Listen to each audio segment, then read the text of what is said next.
On Christmas night, in front of 25 relatives, my parents handed my sister the keys to a brand new $65,000 Range Rover. They handed me a red envelope with a $2 lottery ticket inside. Melissa squealed and jumped into our father's arms while camera flashes exploded around her. I stood there holding that thin envelope, feeling the weight of what wasn't inside. My mother's voice cut through the applause. "Who knows, Ashley? Maybe luck will find you." Melissa laughed first. Maybe she'll win enough for a bus pass. Then everyone laughed. 25 people, all of them laughing, and I was the punchline. 3 days later, I won $250 million. But money wasn't what changed everything. It was the 69 missed calls on my phone and what those calls revealed about the people I'd called family for 34 years. Before I tell you this story, if you find it compelling, please take a moment to like and subscribe, but only if you genuinely want to come along for this ride. And let me know where you're watching from, what time it is there. I always love knowing where my new friends are tuning in from around the world. Now, let me take you back to that Christmas Eve. The night I finally stopped waiting to be seen. I'm Ashley Whitfield, 34 years old, Senior Program Manager at Google, where I coordinate infrastructure projects that affect millions of users. The kind of work that keeps systems running so smoothly that no one ever notices, which, when I think about it, pretty much describes my entire life. The drive from San Jose to Sacramento takes about 3 hours on a good day. Christmas Eve traffic made it closer to 4. I didn't mind. The silence in my car felt safer than what waited at the other end. I had spent the last 2 months knitting scarves for everyone in my family, 12 scarves, each one personalized. My father's in deep burgundy because that's his favorite color, even though he's never said it out loud. Melissa's in cream and gold because she likes things that look expensive. My mother's in soft blue because she used to wear that color before she stopped wearing anything that might draw attention. I passed the gas station on Highway 99 around 7 in the evening. A billboard towered over the pumps. Mega Millions jackpot. $250 million. I remember thinking, I've never been the lucky one. That thought would come back to haunt me in the best possible way. Every Christmas at the Whitfield house followed the same script. Dad held court in his leather recliner, dispensing opinions like a king granting audiences. Mom fluttered around managing everything and everyone while pretending she wasn't. Melissa arrived early to help, which really meant arriving early to receive praise for helping, and I showed up exactly on time, carrying carefully chosen gifts that would be opened without comment and forgotten by New Year's. I pulled into the driveway at 6:15. My Honda Civic, 10 years old and paid off, looked small next to the luxury cars already parked there. Melissa's BMW, Derek's Mercedes, Aunt Patricia's Lexus. I grabbed my bag of wrapped scarves and walked toward the house. Christmas lights covered every surface, blinking in competitive synchronization with the neighbors. My mother opened the door before I could knock. Her eyes flicked to my bag, then away, finding nothing worth lingering on. "Oh, good. You made it. Melissa's been here since noon helping me cook." No hug. No, I missed you. Just acknowledgement that I had successfully traveled from one point to another. "The traffic wasn't bad," I offered. She was already walking away. "Put your things in the guest room. We need help with the table." The living room buzzed with relatives I saw once a year and recognized less each time. Aunts and uncles and cousins twice removed, all orbiting around the center of gravity that was my sister and her husband. Melissa stood in the kitchen doorway, wearing a designer dress that cost more than my monthly rent, surrounded by admiring women. Derek had his arm around her waist, and they looked like a catalog photo for expensive happiness. When Melissa spotted me, her face arranged itself into sisterly delight. "Oh, Ash, you actually came." The actually hung in the air between us. "I always come," I said. But she had already turned back to her audience, and Derek was explaining something about his fintech company, using words like disruption and scalability and guaranteed returns. My father sat in his recliner, holding court with Derek and 2 of my uncles. I caught fragments of their conversation as I passed. "This kid's going to make us all rich," Dad was saying. "Smart investment. Best decision I ever made. I filed that away. Something about the certainty in his voice felt wrong. My father had spent his entire career selling used cars. He knew how to make bad deals sound like opportunities. He just didn't know how to recognize when someone was doing the same thing to him. I was arranging crackers on a cheese plate when Aunt Patricia found me in the kitchen. She had that look relatives get when they're about to ask something uncomfortable. "And, Ashley, what about you? Still renting? I have an apartment in San Jose, near work." "Oh," she said, loading that single syllable with every judgment she couldn't say out loud. "That's practical." Before I could respond, she spotted someone more interesting and drifted away. I finished the cheese plate alone. That's when I heard them. My father and Derek, talking in the hallway just outside the kitchen door. They didn't know I was there. "So the returns are guaranteed?" my father asked. 20% annually, Derek answered. Minimum. "But we need to move fast. I already gave you 200. The house is leveraged to the limit." "I know, but there's an opportunity. If we can get another 100,000, George, I don't have it. Unless what? Let me think. There might be a way." My hands stopped moving over the crackers. Leveraged to the limit. I knew what that meant. My father had taken out a reverse mortgage on the family home. He had bet their entire retirement on Derek's company. My mother appeared in the kitchen doorway. "Ashley, did you finish the cheese plate?" "Almost." "Mom, can I ask you something?" "Not now, honey. We're about to do gifts." The gift ceremony happened the same way every year. Everyone gathered in the living room.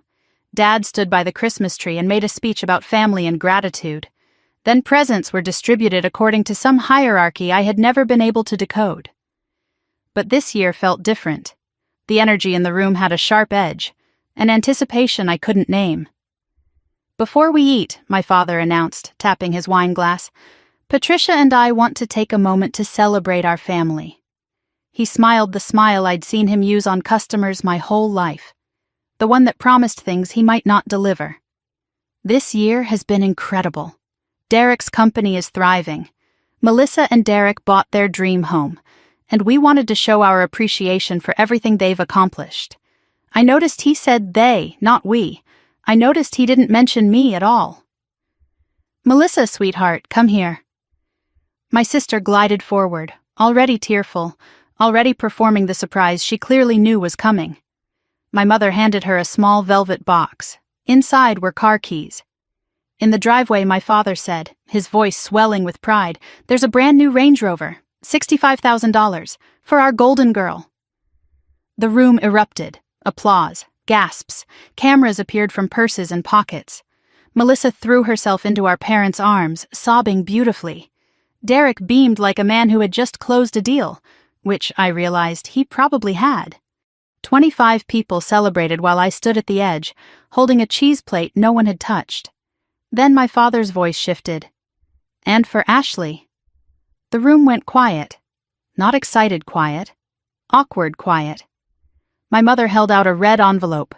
Standard Christmas card size. Thin. I set down the cheese plate and walked forward. Every step felt like wading through water. I took the envelope, opened it.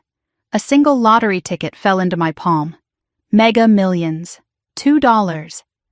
My mother's voice carried across the room, sweet as antifreeze. "Who knows? Maybe luck will find you, Ashley." My father chuckled. That's about right for her situation. Derek leaned back in his chair, smirking. "Luck's a long shot when you don't have the brains to back it up." Melissa covered her mouth, giggling. "Maybe she'll win enough for a bus pass." Laughter. 25 people laughing. My face burned. But somewhere deeper, something else was happening. Something cracking. Something breaking free. I looked at the ticket in my hand, looked at my parents, looked at the room full of people who saw nothing wrong with this moment. And I smiled. "Thank you," I said. "I'm sure this is exactly what I deserve." No one caught the edge in my voice. They never do. A thin voice cut through the fading laughter. "That's enough." Everyone turned. On a side table, propped up and forgotten, an iPad showed my grandmother Eleanor's face. She was joining by video call from her nursing home, and until that moment no one had paid her any attention. She was supposed to be background noise, a token gesture toward inclusion. But Eleanor Mitchell had never been background noise in her life. "George, Patricia," she said, her voice trembling with effort. "This is not how we raised you." My father's smile tightened. "Mother, please. It's just a joke." "It's not a joke. It's never been a joke." My mother was already moving toward the iPad. "Mom, you're tired. The nurse said you need rest." "I'm not tired," Eleanor said. "I'm ashamed." But Karen had already picked up the device. "We'll call you tomorrow. Merry Christmas." She reached for the button to end the call. In that last moment before the screen went dark, my grandmother's eyes found mine. Her lips moved, forming words I couldn't quite catch.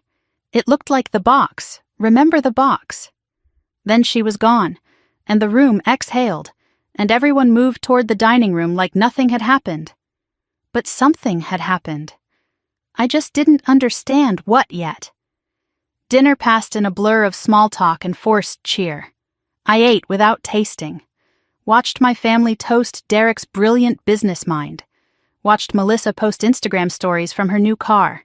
Watched my mother pretend the gift ceremony had been perfectly normal. Watched my father avoid looking at me even once.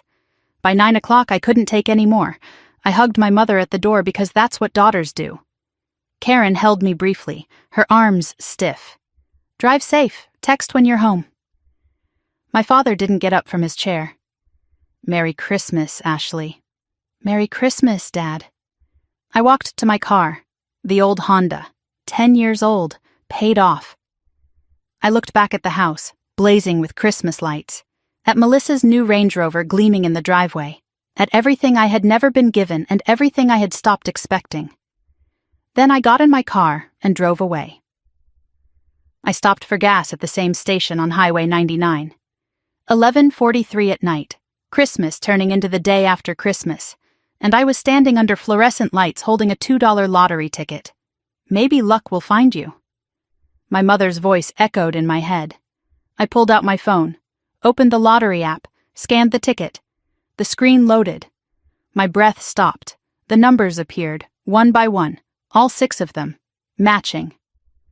At the bottom of the screen, 2 words flashed in gold.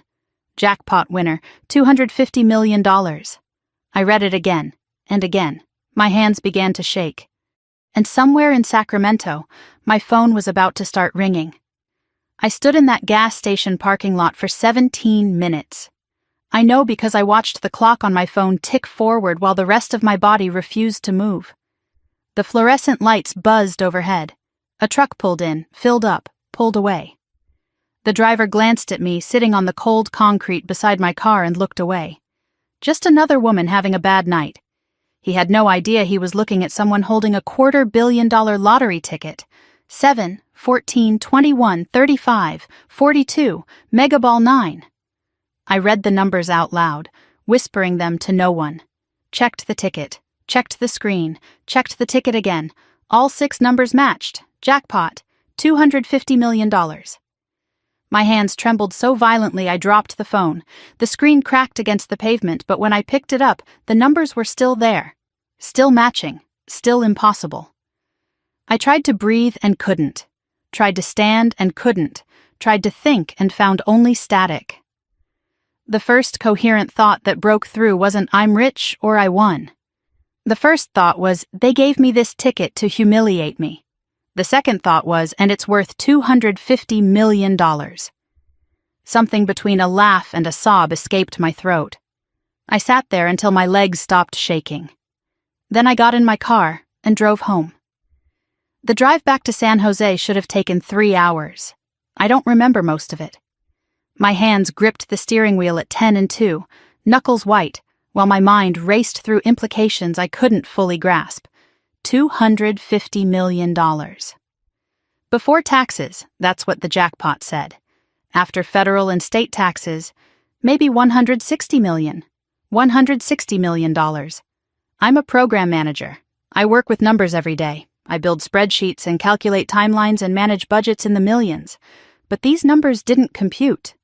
They existed in some other reality, one where a $2 lottery ticket given as an insult becomes the largest windfall of a person's life. I kept seeing Melissa's face, the way she laughed. Maybe she'll win enough for a bus pass. Derek's smirk. Luck's a long shot when you don't have the brains to back it up. My mother's sweet poison voice. Who knows? Maybe luck will find you. They meant it as a joke, a way to remind me of my place. The successful daughter gets a $65,000 car. The disappointing daughter gets a $2 lottery ticket. Everyone laughs. Everyone knows the score. Except the score just changed. By the time I reached my apartment in San Jose, something had crystallized in my mind. I would not tell them. Not yet. Not until I understood what this meant. Not until I had a plan. They had 34 years to see me. They could wait a little longer. I didn't sleep that night. Instead, I sat at my kitchen table with my laptop and started researching. Lottery winners. What happens to them?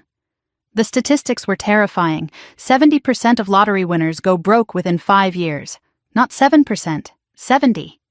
I read story after story. Family lawsuits, estranged relatives appearing with their hands out, friends turning into strangers, strangers turning into threats. One article was titled, "The Lottery Curse: Why Winning Ruins Lives." Another detailed a winner who was murdered by his own brother for the inheritance. A woman in Florida lost everything to a financial advisor who turned out to be running a Ponzi scheme. The phrase Ponzi scheme made me think of Derek and his guaranteed 20% returns. I pushed that thought aside. One crisis at a time, I made lists, created spreadsheets. This is what I do when the world feels out of control. I organize it into rows and columns until it makes sense. First priority, secure the ticket. I signed the back immediately, my name in permanent ink. Took photos from multiple angles. Stored the original in the fireproof safe I'd bought 2 years ago for important documents. Made 3 copies and hid them in different locations. Paranoid maybe, but I had seen what happens when you trust the wrong people. I had been seeing it my whole life. December 26th passed in a haze of research and planning. I called in sick to work, my first sick day in 2 years. Spent the entire day learning about trusts and LLCs and asset protection strategies. Somewhere around noon my phone started buzzing, Melissa's name on the screen. I let it go to voicemail. It buzzed again. Mom. Voicemail. Again. Dad. Voicemail. The pattern continued throughout the day, each call a small earthquake I refused to acknowledge. By evening I had 17 missed calls. I didn't listen to any of the messages. Not yet. I wasn't ready to hear their voices. December 27th brought more calls, and a development I had been dreading. I was making coffee when the morning news came on. California lottery officials confirmed the $250 million winner purchased their ticket at a speedy gas station on Highway 99. The ticket was bought on Christmas night between 11:30 and midnight. Officials are encouraging the winner to come forward. I stared at the television. They knew where the ticket was purchased. They knew what time. Anyone who knew my travel route could put the pieces together. And Melissa, I remembered with a sinking feeling, had always been good at puzzles when the prize was worth winning. I returned to work on December 28th. The Google campus felt like a sanctuary, a place where I was valued for what I could do rather than dismissed for who I was. I badged in at 7:15 before most of my colleagues arrived. My desk was exactly as I'd left it. Dual monitors showing project dashboards. No family photos, just pictures of landscapes I'd visited on solo trips. Mountains and oceans and forests where no one knew my name or my history. I had a critical milestone review that afternoon. The infrastructure project I'd been leading for 8 months was entering its final phase. 200 engineers depending on my coordination. 100 million users who would never know my name but would notice immediately if I failed. For 3 hours, I lost myself in spreadsheets and timelines and risk assessments. This was where I belonged. This was where I mattered. Marcus Chen found me in the break room around 11. He was my mentor, the senior director who had hired me 6 years ago and promoted me twice since then. A man who had never once called my work secretary stuff or suggested I was just pushing papers. He studied my face with the careful attention that made him such a good leader. "You look different today," he said. "Different how?" "I don't know. Like you're carrying something heavy, or like you just put something heavy down." I forced a smile. "Just tired. Holiday travel." He didn't look convinced, but he didn't push. "The milestone review is at 2. You ready?" "Always," I said. He nodded and started to walk away, then paused at the door. "Whatever it is, you know you can talk to me." I nodded. But I couldn't. Not yet. Maybe not ever. The meeting went flawlessly. 3 hours of detailed technical discussion, and I delivered every chart, every metric, every contingency plan without a single stumble. The VP of engineering called my work outstanding. The team applauded. I accepted the praise with practiced modesty while thinking about the lottery ticket locked in my safe at home. The contrast was dizzying. Here, I was essential, respected, seen. At my parents' house, I was an afterthought, a punchline, a $2 joke. During a brief break, I slipped into a quiet corner of the cafeteria, pulled out my phone, opened the lottery app. The numbers were still there, still matching, $250 million. Not a dream. Not a glitch. The TV mounted in the break room was showing news coverage of the lottery winner. My coworkers gathered around it, joking about what they would do with that kind of money. "Buy an island," one said. "Never work again," another laughed. "What about you, Ashley? What would you do?" I shrugged. "Pay off my student loans, probably." Everyone laughed. So relatable. So normal. No one suspected that the lottery winner was standing 3 feet away, holding a phone that proved everything they were speculating about. That evening, I finally listened to the voicemails. 23 missed calls, 15 text messages, 7 voicemails, all from family. I sat on my couch in the dark and pressed play. Melissa, December 26th, cheerful and fishing. "Hey, Ash, did you see the news? Some lucky person won the lottery at that gas station on 99. Wouldn't it be wild if... Anyway, call me. Miss you." She had never said miss you to me before. Ever. Melissa, December 27th, more direct. "Okay, so I was thinking, you drove home Christmas night, right? Did you stop at any gas stations? Just curious. Call me back. My father, December 27th, demanding as always. Ashley, it's your father. Call me back. We need to discuss something important. No, please, no when you get a chance, just orders. My mother, December 28th, attempting concern. Honey, are you okay? You haven't answered anyone's calls. We're worried about you. Please call. First time she had used the word worried about me in years. Melissa, December 28th, desperation creeping in. Ashley, I know you stopped at that gas station. I checked the traffic cameras from Dad's dashcam footage. You were there at 11:43. Please call me. This is important. For the family. My blood went cold. Dashcam footage. She had actually checked dashcam footage. Then came Derek's voice, smooth and calculated. Hey, Ashley, it's Derek. Listen, I know we haven't always been close, but I want you to know that family sticks together. I have some connections in financial planning. If you ever need advice on, managing a windfall, I'm here. The word windfall told me everything. He knew, or he strongly suspected, and he was already positioning himself. The final voicemail was Melissa again, all pretense gone. Why aren't you answering? This isn't funny, Ashley. If you have something that belongs to this family, you need to share it. That's what families do. Call me back, something that belongs to this family. A $2 lottery ticket given as an insult. Now it belonged to the family. I sat in the dark for a long time after the voicemails ended. Phone silent, but screen lighting up every few minutes with new calls I refused to answer. Melissa, Dad, Mom, Derek, Melissa. For 34 years, I had been invisible. My successes dismissed, my presence tolerated, my value measured at $2. Now they wanted to talk about family, now they wanted to discuss what belonged to them. I thought about what I could do. I could answer. Smooth things over. Share the money like a good daughter, a good sister, a good family member. That's what the old Ashley would have done. But the old Ashley had died somewhere between the living room and the gas station on Highway 99. The new Ashley was going to do something different. I picked up my phone and scrolled to a different contact. Eleanor Whitfield, my grandmother at the nursing home. It was late, but I knew she kept odd hours. The call went to voicemail, her voice, thin but sharp. "You've reached Eleanor Whitfield. Leave a message if it's worth my time." I smiled despite everything. "Grandma, it's me. I need to see you. I have something to tell you. Something big. I'll come tomorrow. I love you."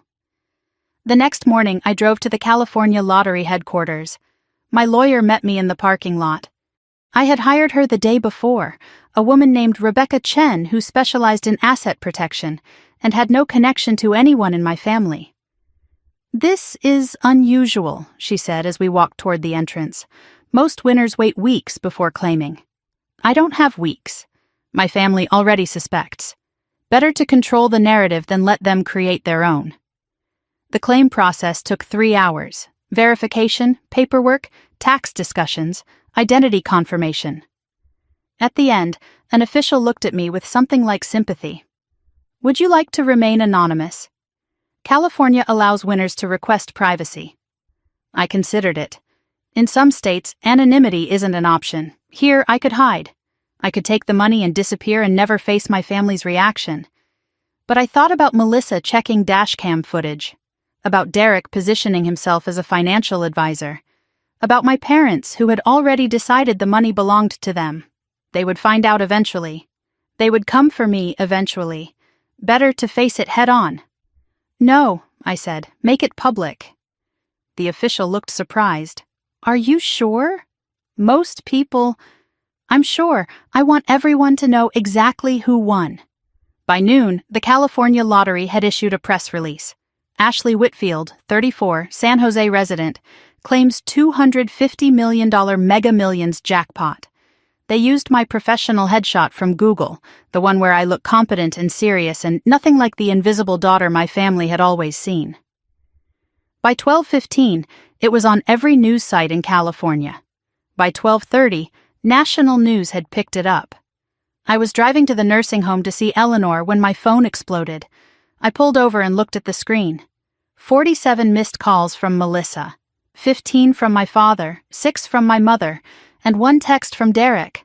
"We need to meet. I have information about your family you don't know. Information that could destroy them or save them. Your choice. Tomorrow, noon. Cafe Strata in Berkeley. Come alone." I stared at the message. He wasn't asking for money anymore. He was threatening. What did he know that I didn't? What leverage did he think he had? I pulled back onto the road and continued toward the nursing home. Whatever Derek had to say could wait.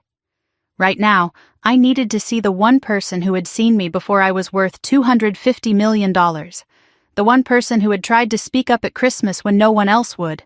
The one person who had mouthed something about a box and told me to remember. I was about to find out what she meant, and it was going to change everything I thought I knew about my family. The nursing home smelled like antiseptic and artificial flowers. I walked through corridors painted in colors meant to be cheerful but only managed to look tired. Sunrise Senior Living. The name promised something it couldn't deliver.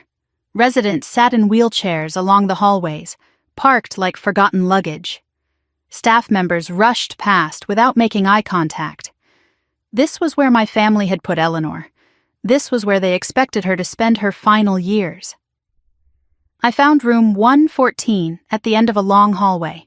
The door was slightly open. Inside, my grandmother sat in her wheelchair facing a small window that overlooked the parking lot. She looked thinner than she had at Christmas, frailer, but when she turned at the sound of my footsteps, her eyes were sharp as ever. "I wondered when you'd come," she said. Her voice was thin, but carried the same steel I remembered from childhood. I pulled a chair close and sat beside her. You know, don't you? I saw the news, she said. They showed your photo. You looked peaceful. I don't feel peaceful. That's because you're still carrying their expectations. Put them down, child. They were never yours to carry. Eleanor reached for my hand. Her fingers were cold and bony, but her grip was surprisingly strong. They'll come for you now, she said. All of them. With their hands out and their excuses ready, they already have. 69 missed calls. She laughed, a dry sound like leaves scraping pavement. Only 69, give it time. Then her expression shifted, becoming serious. Your grandfather left you something. Did you get my message? About the box? I saw you mouth something on the video call, I said. But Mom cut the connection before I could understand. Of course she did. Eleanor's lips pressed into a thin line. Karen has always been good at silencing inconvenient truths. Come back tomorrow. I'll have it ready. Harold wanted you to have it. Only you. Harold, my grandfather. He had died 10 years ago when I was 24. I remembered him as a quiet man with rough hands who taught me how to plant tomatoes and never once made me feel invisible. What is it? I asked. What did he leave me? Tomorrow, Eleanor said. Some things need proper time. For now, just know that he saw you, Ashley. He always saw you, even when no one else did. Her hand squeezed mine, and I felt something I hadn't felt in a long time. The warmth of being recognized, of being known. I sat in my car in the nursing home parking lot for almost an hour, working through the voicemails I had been avoiding. 69 messages. I organized them chronologically, listening to my family's transformation from curious to suspicious to desperate to entitled. The early messages were fishing expeditions. Melissa on December 26th, voice bright and casual. Hey Ash, did you see the news about that lottery winner? Crazy, right? My mother on the same day, tentative. Hope you got home safe, honey. My father, brief and dismissive. Call when you can. By December 27th, the tone had shifted. Melissa again, this time probing. So I was calculating drive times. You would have passed that gas station around 11:45, right? Derek, smooth as oil. Hey, just reaching out. Family should stay connected. My father, irritated now. Why aren't you answering your phone? Then came December 28th, after Melissa discovered the dash cam footage. Her voice had turned electric with certainty. I knew it. I knew you stopped there. Ashley, call me right now. My mother crying, please, honey, we just want to talk. My father, cold as a closing door. This isn't a game. You owe us a conversation. After the public announcement, their messages became something else entirely. Melissa, furious. How dare you go public without telling us first? We're your family. My father calculating. We need to discuss how this affects everyone, not just you. Derek, barely containing his greed. Ashley, let's be smart about this. I have financial expertise. We should partner. One voicemail stood out from all the others. Melissa, December 28th, late evening. She must not have realized the recording was still going when she started talking to someone in the background. I heard Derek's voice first. She can't keep it all. That's not how family works. Your parents invested in us. She owes them. Then Melissa, confident and dismissive. I know. Don't worry. She's always been a pushover. She'll share. Derek again, urgent now. She better. We need that money. The company needs that money. Your dad needs... The message cut off. I played it 3 times. She's always been a pushover. The words burned, but they also clarified something I had suspected for years. They didn't want to reconnect. They wanted to collect. I was not a person to them. I was a resource. A problem to be managed. An obstacle between them and what they believed they deserved. I screenshot the voicemail timestamp and saved it to a folder I labeled Evidence. Then I drove home and slept better than I had in days. There's a strange peace that comes from finally understanding where you stand. December 30th started like any other workday. I arrived at Google before 8, badged through security, walked to my desk through corridors that felt more like home than my parents' house ever had. But today the whispers were louder. The glances lingered longer. News had spread. Ashley Whitfield, lottery winner, works at Google. I felt eyes on me everywhere I went. Some people avoided me, suddenly awkward, not knowing what to say. Others who had never spoken to me before were suddenly warm, suddenly interested, suddenly eager to be friends. I noted who fell into which category, filed it away for later. Marcus found me in the break room around 10, pouring coffee I didn't really need. He looked at me the way he always did, with attention and respect, and said nothing about the lottery. "Milestone review prep," he said. "Conference room B. 20 minutes. I'll be there." He paused at the door and turned back. "For what it's worth, I always knew you'd end up with more than most people. I just thought it would be from the IPO, not mega millions." It was the first time I'd genuinely smiled in days. "But if you're staying," he continued, "I need your head in the game. These servers won't deploy themselves. My head's in the game. Good." That's the Ashley I hired. He left without asking for money, without awkwardness, without any of the grasping need I'd been drowning in from my family. This is what respect looks like, I thought. This is what it feels like to be valued for what you do instead of what you have. I was heading to lunch at 11:47 when I heard my name, not from a colleague. The voice came from the security desk near the lobby. I looked over and saw her. Melissa. Standing there in a designer coat and high heels, arguing with the guard. "I'm her sister," Melissa insisted. "She'll want to see me. Just call her." "Ma'am," the guard said, patient but firm, "I can't let you past without authorization." Then Melissa spotted me across the lobby. Her face transformed. "Ashley!" Every head turned. I felt the weight of dozens of eyes. For a moment I considered walking away, taking a different exit, avoiding this confrontation entirely. But that's what the old Ashley would have done. I walked forward, face neutral. "It's okay. I know her." The guard looked at me. "You sure?" "Unfortunately." Melissa's smile flickered at the word. I led her to a seating area near the lobby entrance, public enough for witnesses, private enough for conversation.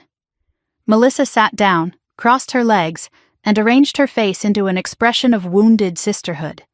"You've been ignoring my calls. I've been busy. Too busy for family? Apparently not," I said. "You're here." She leaned forward, and I watched her shift tactics in real time. The way her voice softened, the way her eyes widened. "Look, I know things have been complicated between us. But this is a chance to bring us all together. Mom and Dad are struggling. Derek's company hit a rough patch. We could use help." "Help," I repeated. "Financial help," she clarified. "A loan, an investment, whatever you want to call it. How much?" She blinked, surprised by my directness. "Well, Derek's company needs about $2 million to get through this quarter. And Mom and Dad's mortgage situation?" "What mortgage situation?" Something flickered in her eyes. Calculation behind the sisterly mask. "You don't know?" "Dad took out a reverse mortgage, invested in Derek's company. If the company fails, they lose the house." I kept my face blank even though I already knew this. I had overheard them on Christmas Eve. When did this happen? Months ago. Before Christmas. "And you're just telling me now?" Melissa's voice hardened. "I'm telling you now because you can fix it now." I stood up, and Melissa's expression shifted to alarm. "Let me make sure I understand," I said. "You want me to bail out Derek's company, a company I know nothing about, and save Dad from his own bad investment. Using money from a lottery ticket you laughed at me for receiving." "That was a joke," she said quickly. "You know that was a joke." "Jokes are funny, Melissa. That wasn't funny. It was a message. And I received it." Her mask cracked. "You're really going to hold a grudge over a stupid lottery ticket?" "I'm not holding a grudge. I'm holding a boundary." "A boundary?" She laughed, high and brittle. You've never had boundaries in your life. You've always just taken it. Whatever we gave you, whatever scraps. You smiled and said thank you. The words hit exactly where she intended. But I didn't flinch. You're right, I said.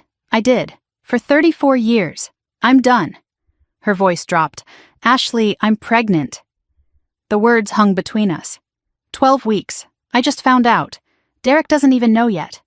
I searched her face for manipulation. Found fear underneath. Real fear. Congratulations, I said, and meant it. I can't raise a baby if we're bankrupt, she continued. I can't lose my house. I can't. Her voice cracked. First real emotion. I softened slightly. I'm sorry you're scared, but I can't write a check to make your problems disappear. That's not help. That's enabling. That's what family does, she insisted. No, Melissa, that's what I used to do. That's over now. A security guard approached. Everything okay here? My sister was just leaving.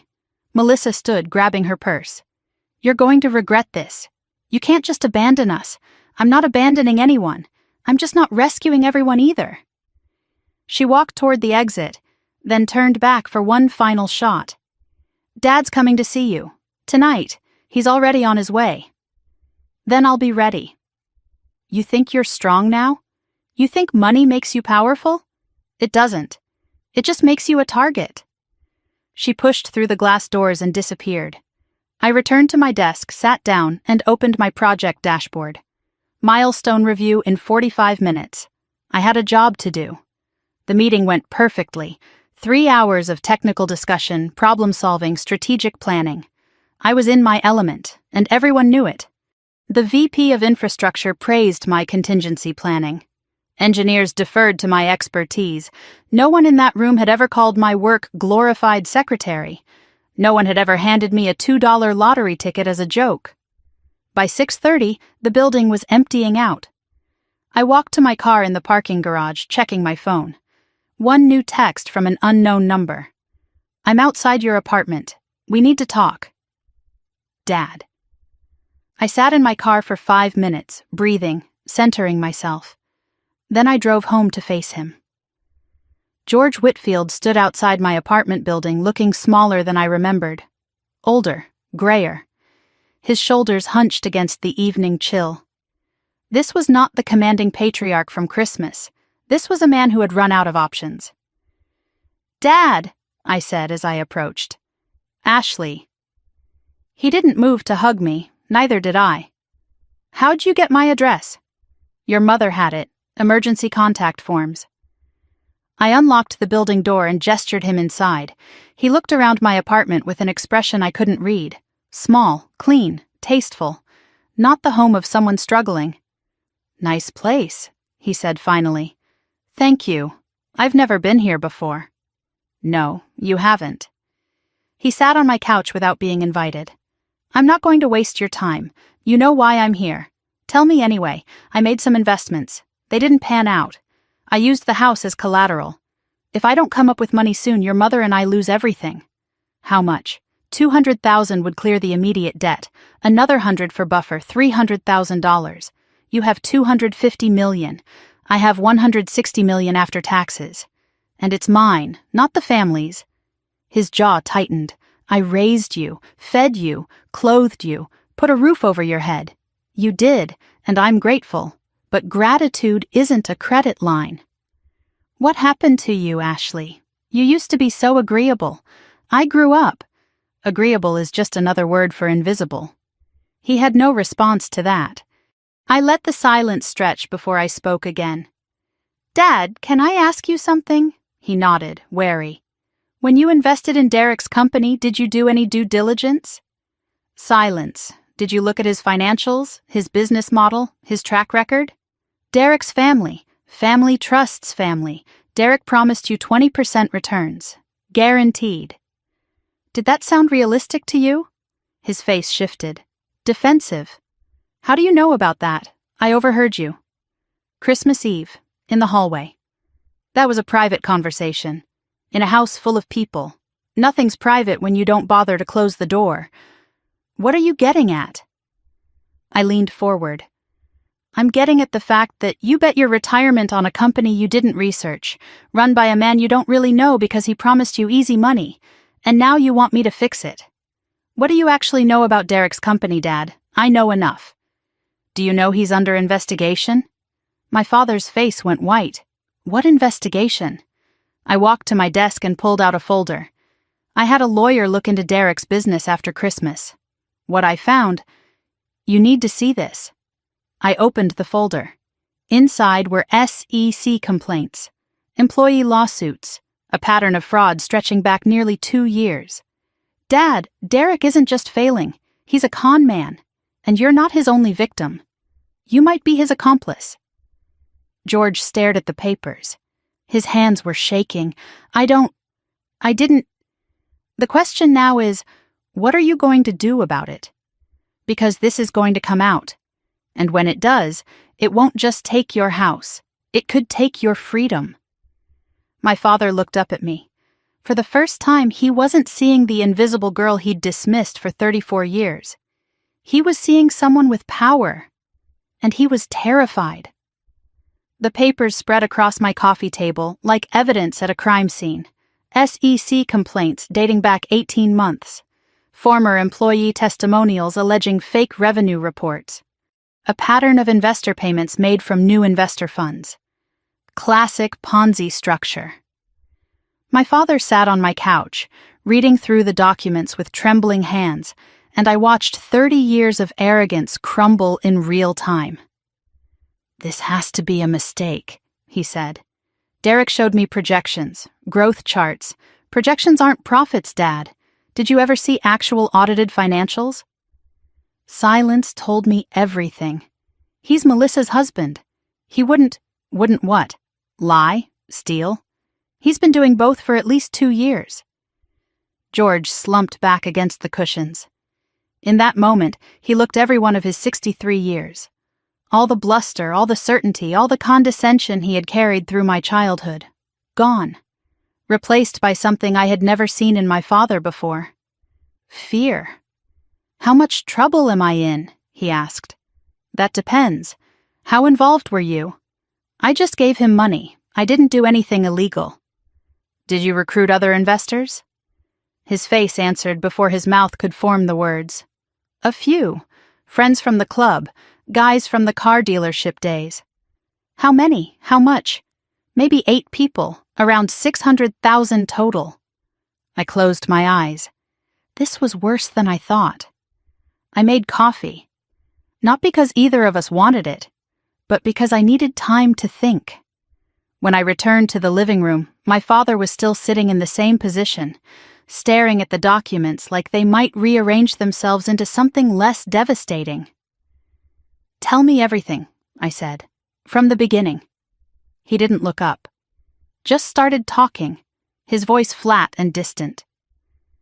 2 years ago, Derek approached me with an investment opportunity, promised 20% annual returns, guaranteed.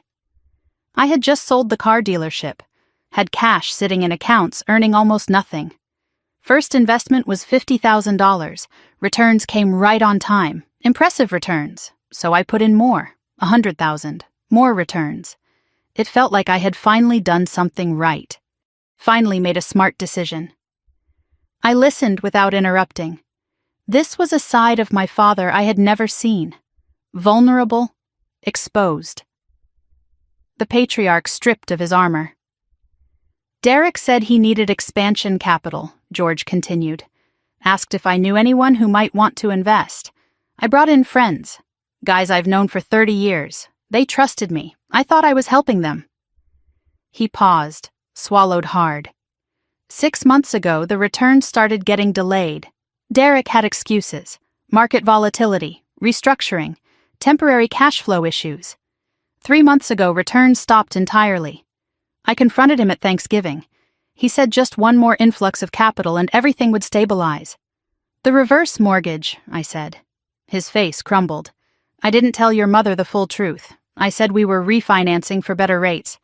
But you pulled $200,000 in equity out of your home and gave it all to Derek. Yes. If this collapses, you lose the house. And Mom doesn't know how bad it really is. She knows things are tight. She doesn't know how tight. You've been lying to her. I've been protecting her. Those aren't the same thing, Dad." He had no response. I thought about my mother, going about her daily routine, worrying about small expenses while her husband gambled their retirement on a con man's promises. She deserved to know the truth. But that wasn't my secret to tell. Not yet. "Dad, if you recruited investors for a fraudulent scheme, you could be considered a co-conspirator, even if you didn't know it was fraud." "I didn't know," he insisted. "The law doesn't always care about what you knew. It cares about what you did." The color drained from his face. "What do I do?" "For now, nothing. I need more information before I decide anything. But there's one condition. Anything. You tell Mom, everything. Tomorrow. Before I do anything else." His voice broke. "She'll never forgive me." "Maybe. But she deserves the truth." "So do I. So do those 8 investors you recruited." He stared at the floor for a long moment, then nodded. "Okay." I didn't sleep that night. After my father left, I sat at my kitchen table with my laptop, diving deeper into Derek's company. What I found made my stomach turn. Shell corporations in Delaware. Phantom investments in companies that didn't exist. A web of transactions designed to obscure where the money actually went. By 3 a.m, I had a clearer picture of the scheme. Derek wasn't just incompetent. He was methodical, deliberate. A professional con artist wearing the mask of a loving husband and successful entrepreneur. And my father had helped him, whether he understood what he was doing or not. When morning came, I showered, dressed, and drove to the nursing home. December 31st, New Year's Eve. The last day of a year that had brought me a $250 million lottery win, and the revelation that my family was even more broken than I had imagined. The drive gave me time to think. I kept replaying my father's face when he realized the scope of his situation. 34 years of feeling invisible, and now he needed me to be visible. The irony was almost poetic. My phone buzzed at a red light. Messages from Melissa still ignored. A text from my mother asking me to call.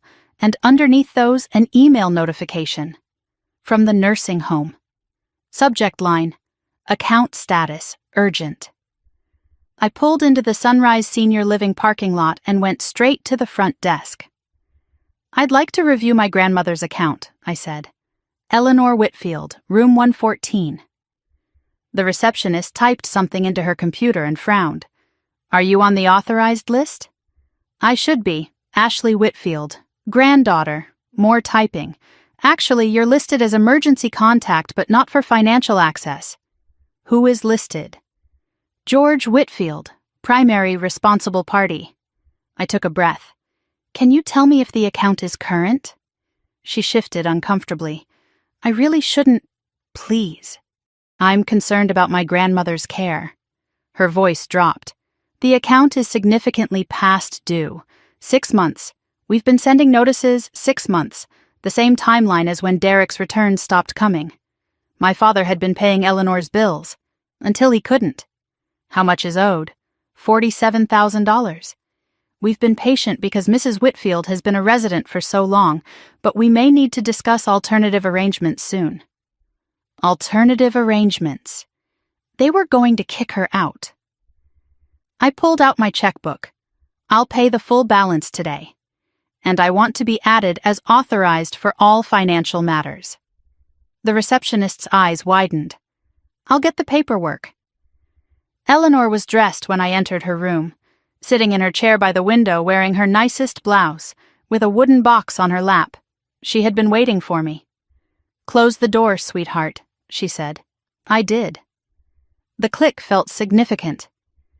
"I heard you at the front desk," she continued. "These walls are thin, and my hearing is better than they think. Why didn't you tell me about the bills? Pride. Foolishness. The same reasons anyone keeps secrets. How have you been managing?" "My own savings, running out. I have maybe 2 more months before—" She didn't finish the sentence. She didn't have to. Your father promised to handle it. Every month he said the check is coming, Mom. Every month nothing. He's in trouble, Grandma. More trouble than you know. Derek's scheme? I blinked. You know about that? I'm old, not stupid. I watched that boy at Thanksgiving. All flash, no foundation. I told your father not to trust him. He didn't listen. He never listens. Not to me, not to you. Only to the sound of his own voice and the promises of easy money. Eleanor lifted the lid of the wooden box on her lap. Inside I saw yellowed letters, old photographs, and a thick manila envelope. Your grandfather Harold was a quiet man, she said. Like you. Worked 40 years at the same company, never flashy. Never praised. But he saw things other people missed. She handed me the manila envelope. Open it. My hands trembled as I unfolded the flap. Inside were savings bonds. Dozens of them. Old paper bonds, the kind they don't issue anymore. And a handwritten letter, and a photograph. I looked at the bonds first, purchased decades ago. All in my name. Current value, according to the paperwork clipped to them, approximately $150,000. Then I looked at the photograph. A little girl in a garden, maybe 8 years old, covered in dirt, grinning at the camera. An older man beside her, equally dirty, equally happy. Me and Grandpa Harold. The summer I learned to plant tomatoes. I turned the photo over, his handwriting on the back. The quiet ones see everything. Trust this one. I unfolded the letter with trembling hands. Harold's handwriting was precise and careful, the penmanship of a man who took his time with important things. To my granddaughter Ashley, the letter began. The quiet ones see everything. I've watched you grow, watched how they overlook you. Don't let it harden your heart. But don't let it make you small either. This money is yours. I didn't tell your father because he would have found a way to spend it. Use it for yourself. Build something that's yours. Trust yourself. You've always been the strong one, even when no one else could see it. I read it twice, then a third time. Tears I didn't expect fell onto the paper. Harold had died 10 years ago, but his words felt like an embrace reaching across time and death. He left you the bonds because he knew, Eleanor said softly. Knew your father couldn't be trusted with money. Knew your mother would defer to whatever George wanted. Knew Melissa would always be the favorite. He wanted you to have something that was just yours. Why didn't you give this to me sooner? Harold's instructions, when she needs it most. She paused. I think that time is now. Eleanor reached back into the box and pulled out a faded document. A loan agreement, dated 30 years ago. Do you know how your parents bought their house? A mortgage, I said. Like everyone else. The down payment. Where do you think that came from? I shook my head. I had never thought about it. Harold, she said, $100,000. When you were 4 years old. I stared at the document. My grandfather had given my parents the money to buy their home. Terms were simple. Repay when the house was paid off. Your parents' house was paid off 8 years ago. George never repaid a penny. When Harold brought it up, your father got angry, said he didn't need to be reminded of his debts. They didn't speak for 2 years before Harold died. I remembered that silence. The way Grandpa stopped coming to family dinners. The way no one explained why. Now I understood. Your father takes money, Eleanor continued. Makes promises, never follows through. Derek learned from the family master. Or maybe George saw himself in Derek. Either way, a pattern. Financial irresponsibility spanning generations.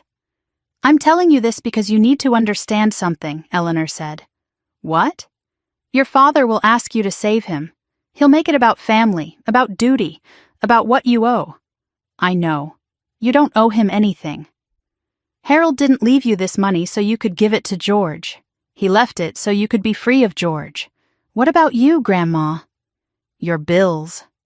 She smiled. I'd never say no to help from my favorite granddaughter. But only if you want to. Only if it's your choice. Not guilt, not obligation, choice. I already paid them. The full balance. Her eyes widened. Before I even saw what was in this box. Before I knew about the bonds or the letter. You did that for me? I did it because it's right. Tears slid down her weathered cheeks. You really are Harold's granddaughter. I took her hand. What do I do now, Grandma? Find the middle path. There's always a middle path. Protecting them from consequences isn't love.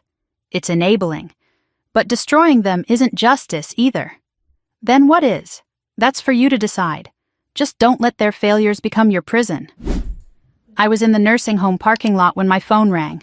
My mother's number. I answered. Ashley, he told me. About the house, about Derek, about all of it. How are you? A long pause. I don't know. I thought I knew our finances. I thought I knew our life. I don't know anything. It was the first honest conversation I had ever had with my mother. I should have paid more attention, she continued, but your father always handled money. He said it was better that way. You couldn't have known. I should have. A wife should know. A mother should... She broke off, crying. I'm sorry, Ashley. I'm sorry for everything. The lottery ticket. The jokes. The way we've treated you. It was the first apology I had ever received from either parent.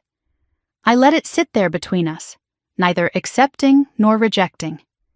He's talking about going to Derek, she said, demanding answers. I'm scared of what might happen.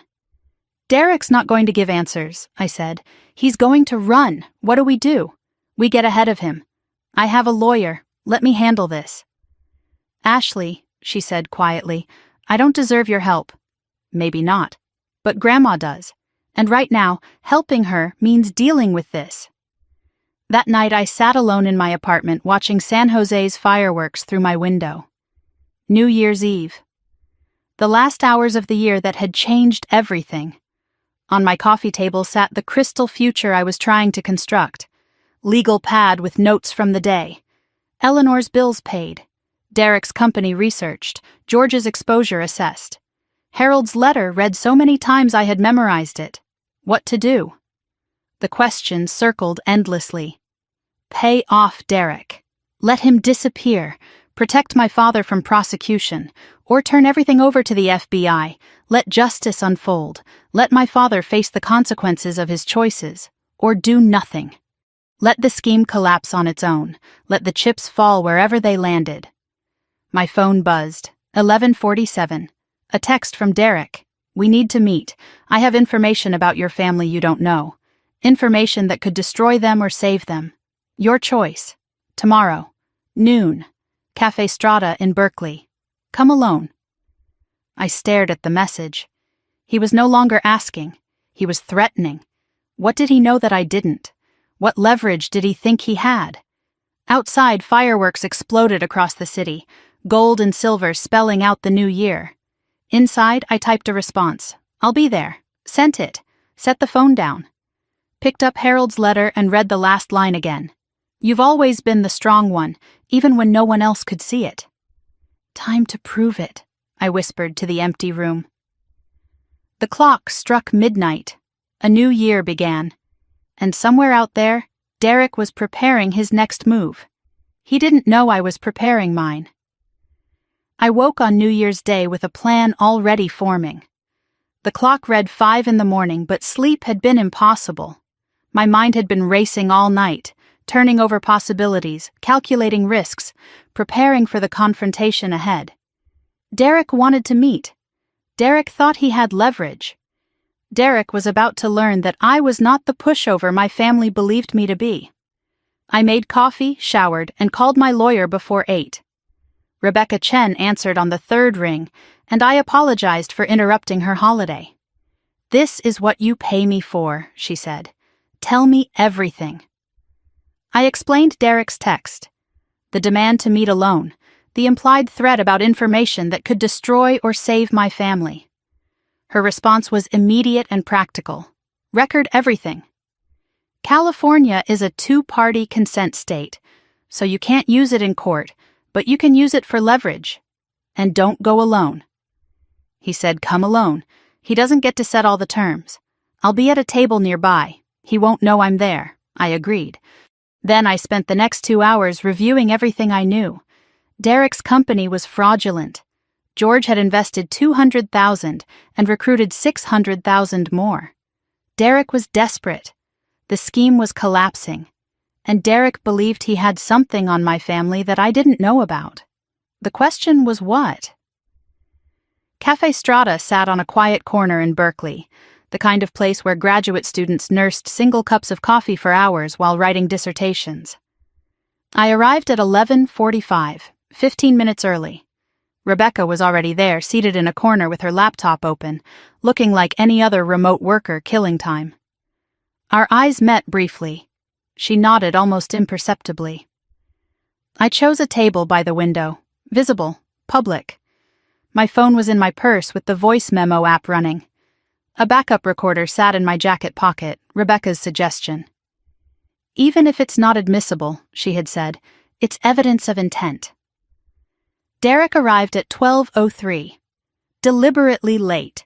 A small power play that told me more about his state of mind than he probably intended. He looked different from Christmas. The polish was gone. Stubble shadowed his jaw. Dark circles underlined his eyes. His designer clothes were wrinkled. The golden boy was tarnishing. He slid into the seat across from me without greeting. You came. You asked. I said alone. I gestured at the nearly empty cafe. We're alone enough. He ordered coffee from the passing waitress, taking his time, trying to regain control of a situation that had clearly slipped beyond his grasp. I waited. Said nothing. Let the silence work for me. Finally, Derek spoke. I know you think you have this figured out. Do I? You think I'm the villain, the con man who took advantage of your family, aren't you? He laughed, a harsh, bitter sound. I'm the fall guy. There's a difference. I kept my face neutral. Explain. Your father isn't the victim he's pretending to be. He's my partner. The words hung between us. I had suspected something like this. The overheard conversation at Christmas, the guaranteed returns, my father's desperation. But hearing it stated so plainly still landed like a blow. I'm listening, I said. 2 years ago, your father came to me with an idea. Derek leaned forward, his voice dropping. Not the other way around. George approached me after he sold the car dealership, had $300,000 sitting around, wanted to multiply it fast. He proposed a private investment club. Bring in friends, pool money, invest aggressively. I had the fintech background. He had the network of wealthy contacts. We'd split the profits. And the scheme? The scheme evolved. Derek's eyes met mine. First year was legitimate. Real investments, decent returns. But George got greedy, wanted bigger returns, faster, started pushing me to guarantee specific percentages to attract more investors. You can't guarantee returns in real investing, Derek continued, so we started supplementing. New investor money paying old investor returns. It was supposed to be temporary, just until the real investments caught up, but they never did, and by then we were in too deep to stop. I processed his words, searching for the lie. There's always a lie with people like Derek, but his story aligned too well with what I already knew. My father's desperation, his familiarity with the scheme's details, the way he had tried to spin himself as a victim rather than a participant. You're saying my father designed this? I said. Derek pulled out his phone and showed me an email. From George to Derek, dated 18 months ago. We need to promise at least 15%. That's what gets them in. We can figure out how to deliver later. He showed me another. Don't put anything in writing to the investors. Verbal only. Plausible deniability. My father's words, my father's strategy. My stomach dropped, but I kept my face composed. Why are you showing me this? Because when this collapses, and it will collapse probably within weeks, I'm not going down alone. What do you want? $2 million. Cash. Untraceable. I disappear. Start over somewhere else. And I take all the evidence of George's involvement with me. Blackmail, I said. Insurance, he corrected. For both of us. You don't want your father in prison, do you? Think of what that would do to your mother. To Melissa. I let his words settle before responding. $2 million is a lot of money. You have $250 million, $160 after taxes. And it's not liquid. It's in trusts, investments, legal structures. I can't just write you a check. Figure it out. You're the smart one, remember? The one with the fancy tech job. I noted the bitterness. Derek resented me too. Everyone in my family did. I need time to verify what you've shown me. Verify? His face hardened. You think I'm lying? I think everyone in my family has lied to me my entire life. You're part of my family now, like it or not. Why should you be different? He stared at me. Something shifted in his expression. Perhaps a grudging respect. Perhaps just recalculation. 1 week, that's all you get. After that, I go to the FBI myself, make a deal, trade George for leniency. And Melissa? The question escaped before I could stop it. For the first time, Derek hesitated. What about her?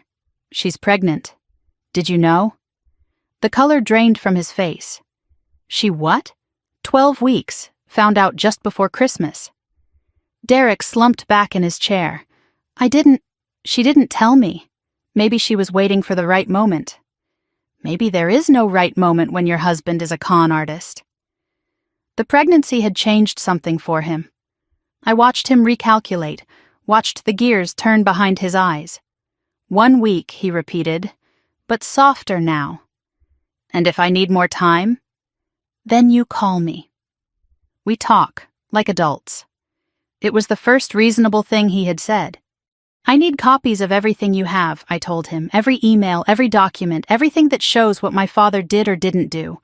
Why would I give you that? Because if you're telling the truth, I need to know the full picture before I decide anything. And if you're lying, I'll find out anyway and you'll get nothing. He considered this for a long moment. I'll send you a secure link. Tonight. Everything I have. And you don't contact my family in the meantime. No calls to Melissa. No threats to George. You wait. What about the money? I'll have an answer for you in 1 week. I stood, picked up my purse with the recorder still running. One more thing, Derek. What? If you're lying to me, if you're trying to use doctored evidence to extort money, I will find out. And I won't be writing you a check. I'll be hiring investigators, the kind you can't hide from. He met my eyes. I'm a lot of things, Ashley, but I'm not making this up. Your father is not who you think he is. Rebecca met me in the parking lot. I climbed into her car, and the moment the door closed, I felt the adrenaline crash hit. My hands started shaking. You did great, she said, handing me a bottle of water. Breathe. You did great. Did I? I feel like I just made a deal with the devil. You bought time. That's what matters right now. She waited while I collected myself. If those emails are authentic, she said carefully, your father has significant exposure. How significant? Wire fraud, securities fraud. If he recruited investors across state lines, potentially federal charges. Prison? Possible. Likely, actually, depending on how much money we're talking about and how many victims. I stared out the window at the Berkeley Street, watching normal people walk by with their normal problems. My father in prison. Part of me thought he deserves it. Another part thought he's still my father. There's another possibility you should consider, Rebecca said. What? Cooperation. If your father goes to the authorities first, admits his role, helps them build a case against Derek, he might get a reduced sentence. Maybe even avoid prison entirely. Turn himself in. It's not as dramatic as it sounds. White-collar cases often reward cooperation. The FBI wants the architect, not the builder. If Derek designed this, and your father was just greedy and stupid, there's room to negotiate. I filed this away. I need to verify those emails first. Make sure Derek isn't playing me. I know a forensic accountant. And a digital forensics expert. They can authenticate the documents once Derek sends them. How much? About $50,000 for a full investigation. I almost laughed. A week ago, that was my annual savings. The secure link arrived at 8:47 that evening. An email from Derek with nothing but a URL and a password. I sat at my kitchen table, laptop open, cursor hovering over the link.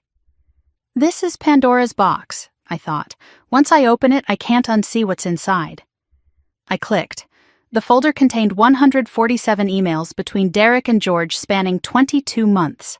Financial spreadsheets showing investor names, amounts, dates, recorded phone calls, bank transfer records, and a document that made my blood run cold.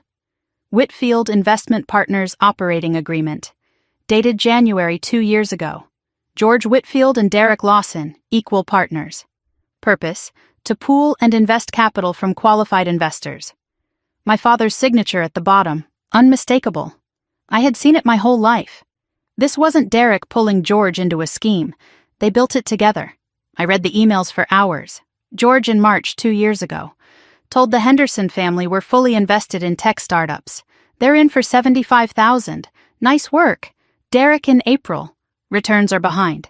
We need to pull from the new investments to cover. George responding. Do it. They won't know the difference. Just keep the statements looking good. George in September. My daughter Melissa has been asking questions. Told her to mind her own business. Women and money, you know how it is. I read that last line 3 times.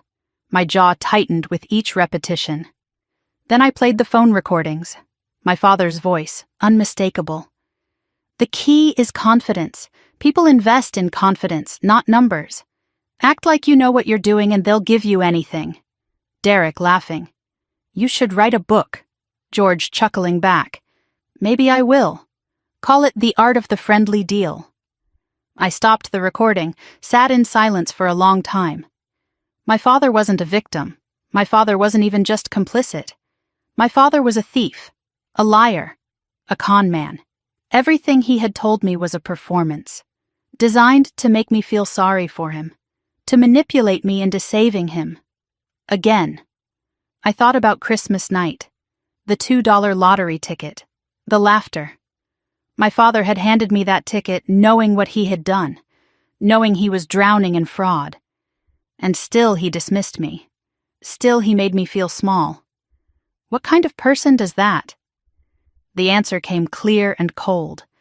The kind of person George has always been. I just didn't see it clearly until now. Midnight came and went. January 2nd now. I sat in the dark, laptop glowing. Evidence of my father's crimes spread across my screen. Options spun through my mind. Pay Derek off. Let him disappear. Protect my father from the consequences he deserved.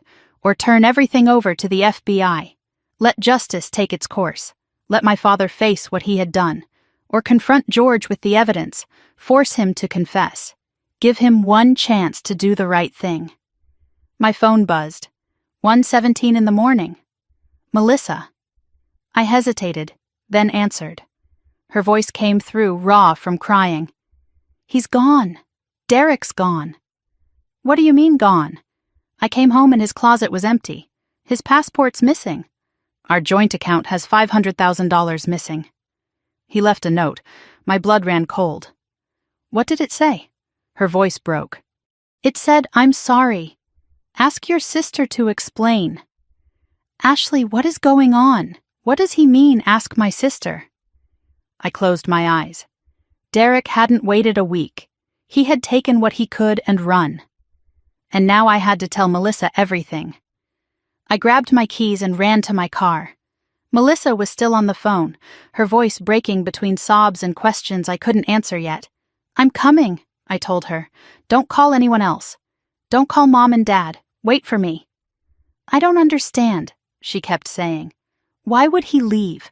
Why would he say to ask you? I'm coming. Just wait. The drive from San Jose to Sacramento takes 3 hours in daylight. At 1:30 in the morning, I made it in 2.5. Highway 99 stretched out dark and empty ahead of me. The same road where I had bought the lottery ticket. The same road that had started all of this. My mind raced faster than the car. Derek ran. Took $500,000. Left Melissa with nothing. Left a note pointing at me. He was making me the villain in her story. Of course he was. That's what liars do when they're cornered. They deflect, they blame. They make someone else responsible for the wreckage they created. What was I going to tell her? Everything. The emails. George's involvement. The whole ugly truth. How do you tell your sister that her husband is a con man, and her father is his partner.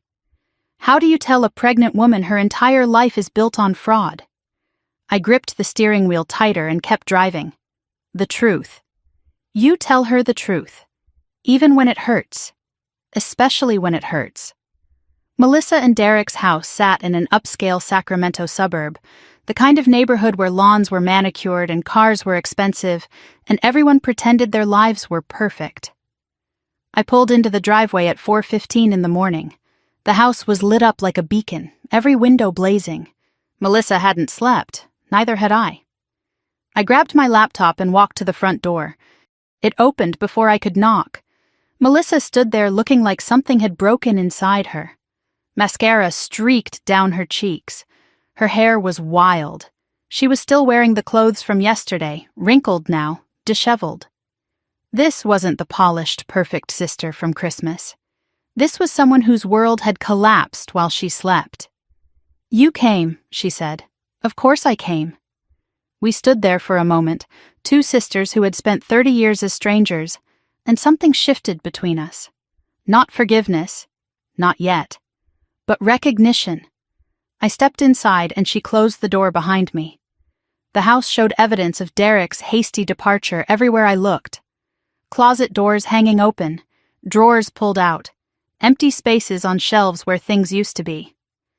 Melissa walked through the wreckage like a ghost haunting her own life. "He took the Rolex," she said, "the one my parents gave him for Christmas 2 years ago, the one they couldn't afford." I filed that detail away. Another piece of the puzzle, another sign of who Derek really was. We ended up in the living room. Melissa collapsed onto the couch while I set my laptop on the coffee table. "What did he mean?" she asked again. "Ask your sister to explain. What do you know?" I sat down across from her. "I need to show you something. And I need you to let me finish before you react. You're scaring me." "I know, I'm sorry. But you need to see this." I opened the laptop.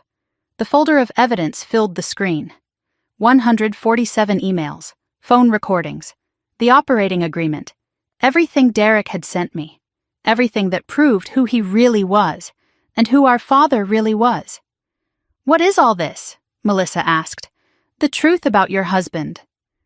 I paused, weighing my next words carefully. "And about our father." I walked her through it piece by piece. Started with the basics. Derek's company was a Ponzi scheme. Investors paid with money from other investors. Returns were fake. The whole thing was fraudulent from the start. Melissa shook her head. "That's not possible. He showed me growth projections, investor testimonials." "Projections aren't profits," I said, echoing what I had told our father. "Did you ever see actual audited financials? Actual bank statements?" No, she never had. Because Derek never showed them to anyone, because they didn't exist. "There's more," I said, "and this part is going to be worse." I showed her the operating agreement.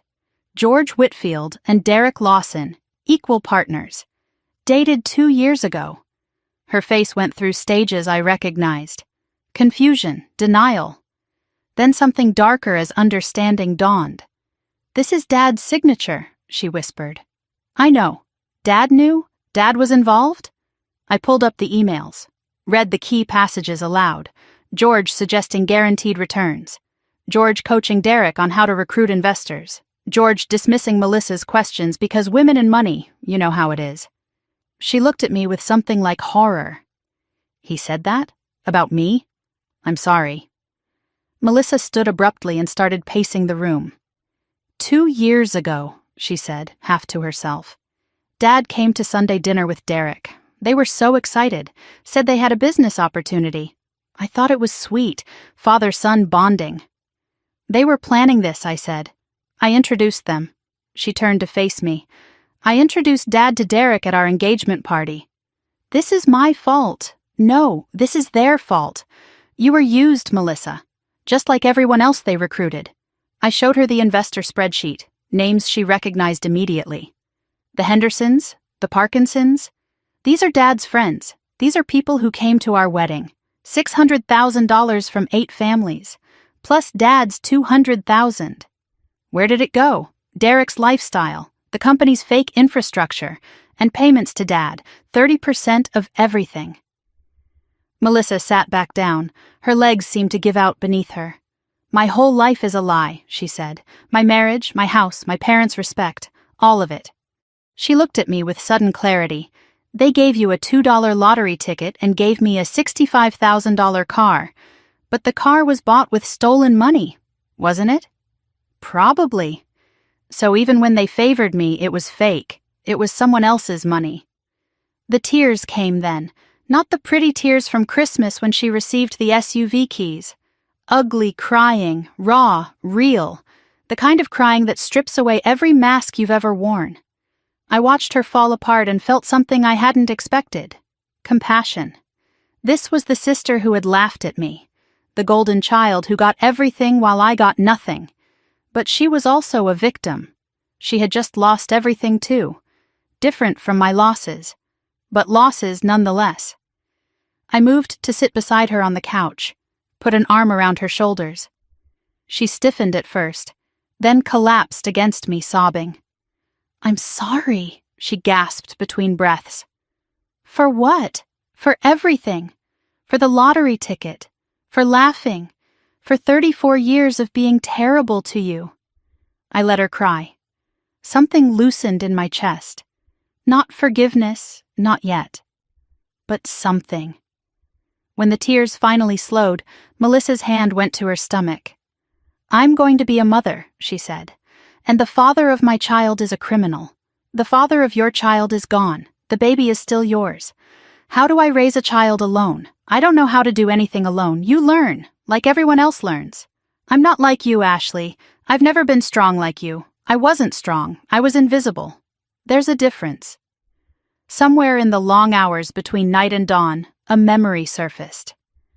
I looked at my sister, mascara streaked and broken, and remembered a different Melissa. Summer of 1996. I was 6 years old. She was 10. We were at Grandma Eleanor's house, helping Grandpa Harold plant tomatoes in his backyard garden. Melissa held the seedlings while I dug holes in the dark earth. Grandpa Harold crouched beside us, patient and present, teaching us how deep to plant, how much water to give. "Plants don't care who's watching," he had said. "They just grow toward the light." Melissa had laughed, dirt on her nose. "Ash, you have a worm in your hair." I shrieked and we both tumbled into the garden, giggling, covered in soil. Grandpa pretended to be annoyed but couldn't hide his smile.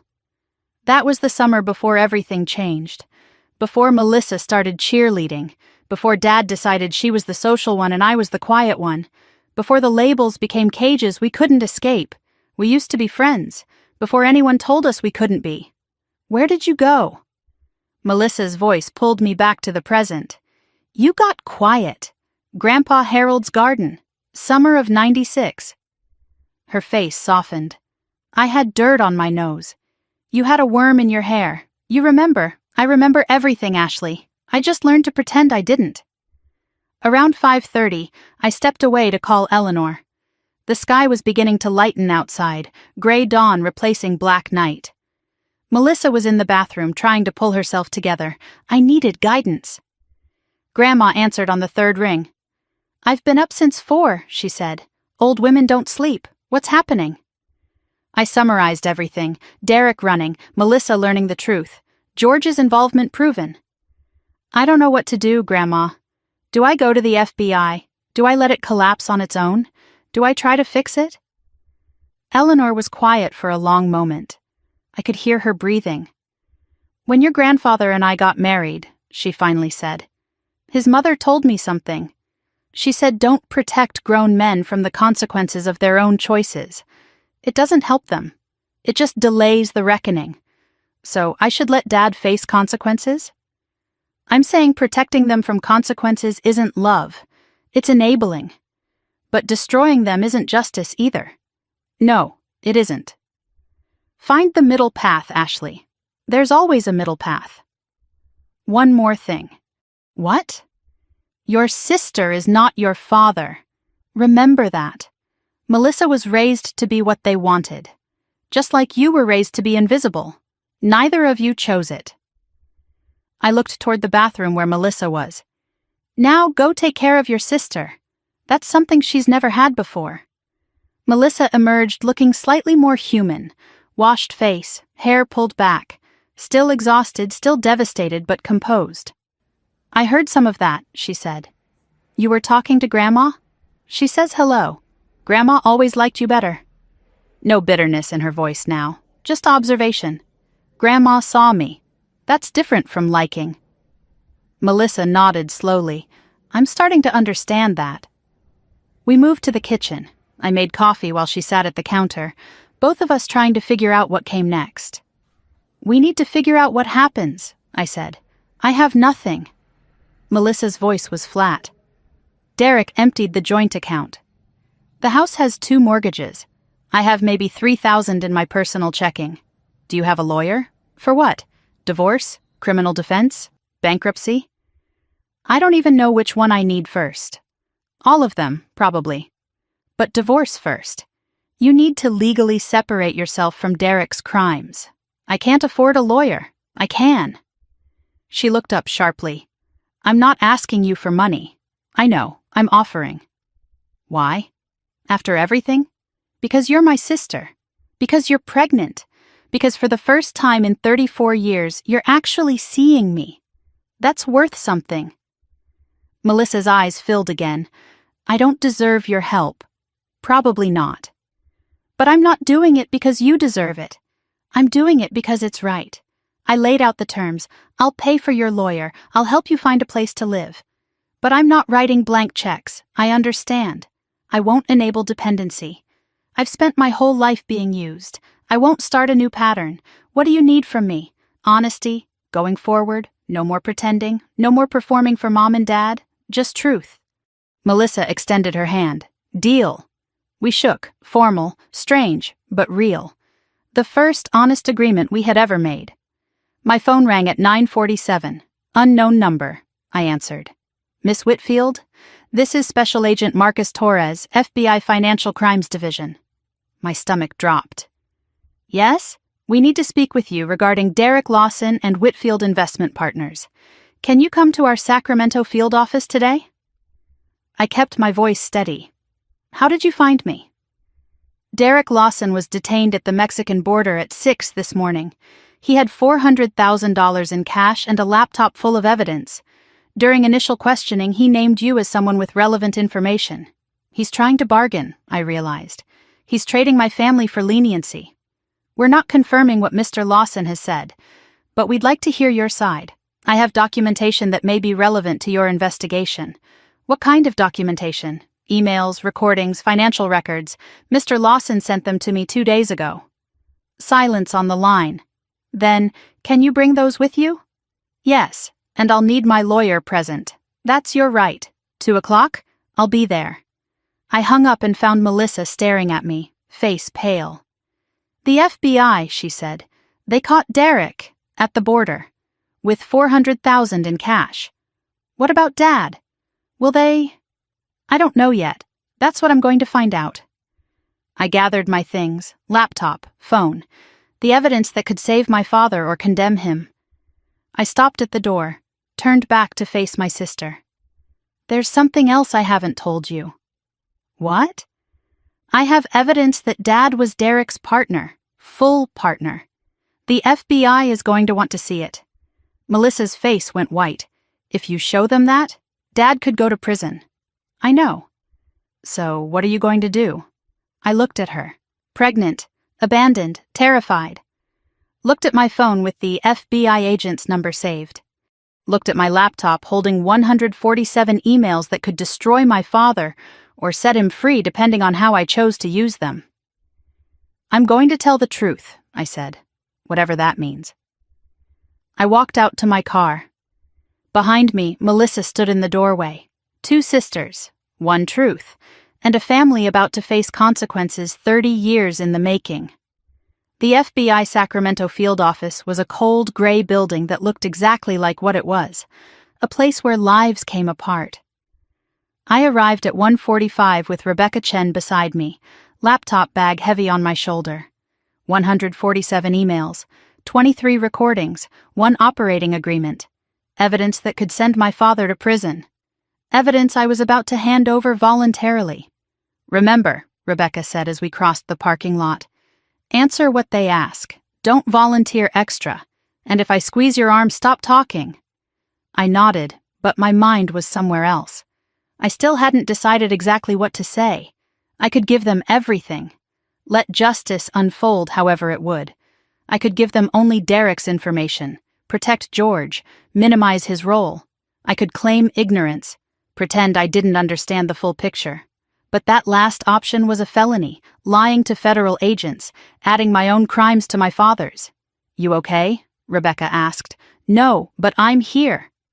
The security line moved slowly. Badge check, metal detector, forms to fill out, the bureaucracy of destruction. In the waiting room, a woman sat crying quietly in a corner. Someone else's tragedy unfolding parallel to mine. I wondered how many families had been broken in rooms like this, wondered if mine was about to join them. The door opened and a man emerged, early 40s, tired eyes, the look of someone who had seen too much human weakness to be surprised by any of it. Agent Marcus Torres. He shook my hand with a firm grip. "Miss Whitfield, thank you for coming in. This way, please." He led us down a corridor lined with photographs of convicted criminals, men and women who had stolen, cheated, lied. I wondered if my father's face would hang here someday. The interview room was small and bare. A table, 4 chairs, a recording device in the corner, no windows. Torres sat across from us, opened a folder, and began. "Mr. Lawson was arrested this morning attempting to cross into Mexico. He had $400,000 in cash and a laptop containing extensive documentation of the fraud scheme he operated." I noted the phrasing. The fraud scheme he operated. They were building a case against Derek. The question was whether my father would be swept up in it. During initial questioning, Torres continued, "Mr. Lawson claimed you had documentation proving others were involved. Is that true?" I felt Rebecca's presence beside me. Steady, supportive. "I have documentation that Mr. Lawson sent me," I said carefully. "I haven't verified its authenticity." "But you have it." "Yes." I placed my laptop on the table and opened the folder. "Mr. Lawson sent me these files on January 1st. He was attempting to blackmail me." "Blackmail you for what?" $2 million. In exchange for his silence and disappearance. Torres's eyebrows rose. "And you have proof of this blackmail attempt?" I recorded our conversation. My lawyer advised it. Rebecca slid a USB drive across the table. The recording. And a transcript. Torres plugged the drive into his laptop, scrolled through the files. His expression shifted when he reached the operating agreement. "George Whitfield," he said. "That's your father?" "Yes, he's listed as an equal partner in this investment scheme." "Yes. Did you know about his involvement before Mr. Lawson showed you this?" "No. I found out 2 days ago." Torres leaned back, studying me with new interest. "And you're sharing this information voluntarily, knowing it implicates your father. I'm sharing it because it's the truth. What you do with it is your decision." The question I had been dreading came next. "Miss Whitfield, do you have any reason to believe your father was the primary architect of this scheme? Or was he recruited by Mr. Lawson?" This was the moment. I could minimize George's role. Say Derek manipulated him. Paint my father as a victim instead of a participant. I could tell the full truth. The emails showing George's initiative, his coaching, his enthusiasm for the con. Rebecca's hand brushed my arm. Not a squeeze. Just presence. I took a breath and made my choice. "The emails suggest it was a partnership," I said, "but some of them show my father proposing strategies, coaching Mr. Lawson on how to recruit investors. The scheme may have been collaborative, but my father wasn't an innocent victim." The words hung in the air. I had just implicated my own father in a federal crime. There was no taking it back. Torres nodded slowly, making notes. "We appreciate your candor, Miss Whitfield. It's unusual. I'm not interested in protecting criminals, even if they're family. Even knowing this could result in federal charges against your father, especially knowing that the people he defrauded deserve justice. They trusted him. Rebecca intervened smoothly. Agent Torres, my client has cooperated fully and voluntarily. She's provided evidence she wasn't legally obligated to share. Is there anything else you need today? Torres closed his notebook. Not today, but we'll need a formal statement. And we may have follow-up questions as the investigation progresses. My client will cooperate fully. Torres stood and offered his hand. For what it's worth, Miss Whitfield, I've been doing this 20 years. Most people in your position try to protect their family at any cost. What you did today took courage. I shook his hand. It didn't feel like courage. It felt like the only option. Sometimes that's what courage is. As we gathered our things to leave, Torres added one more thing.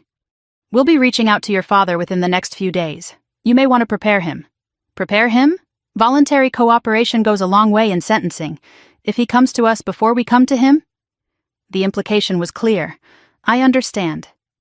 The drive to Sacramento felt longer than 3 hours.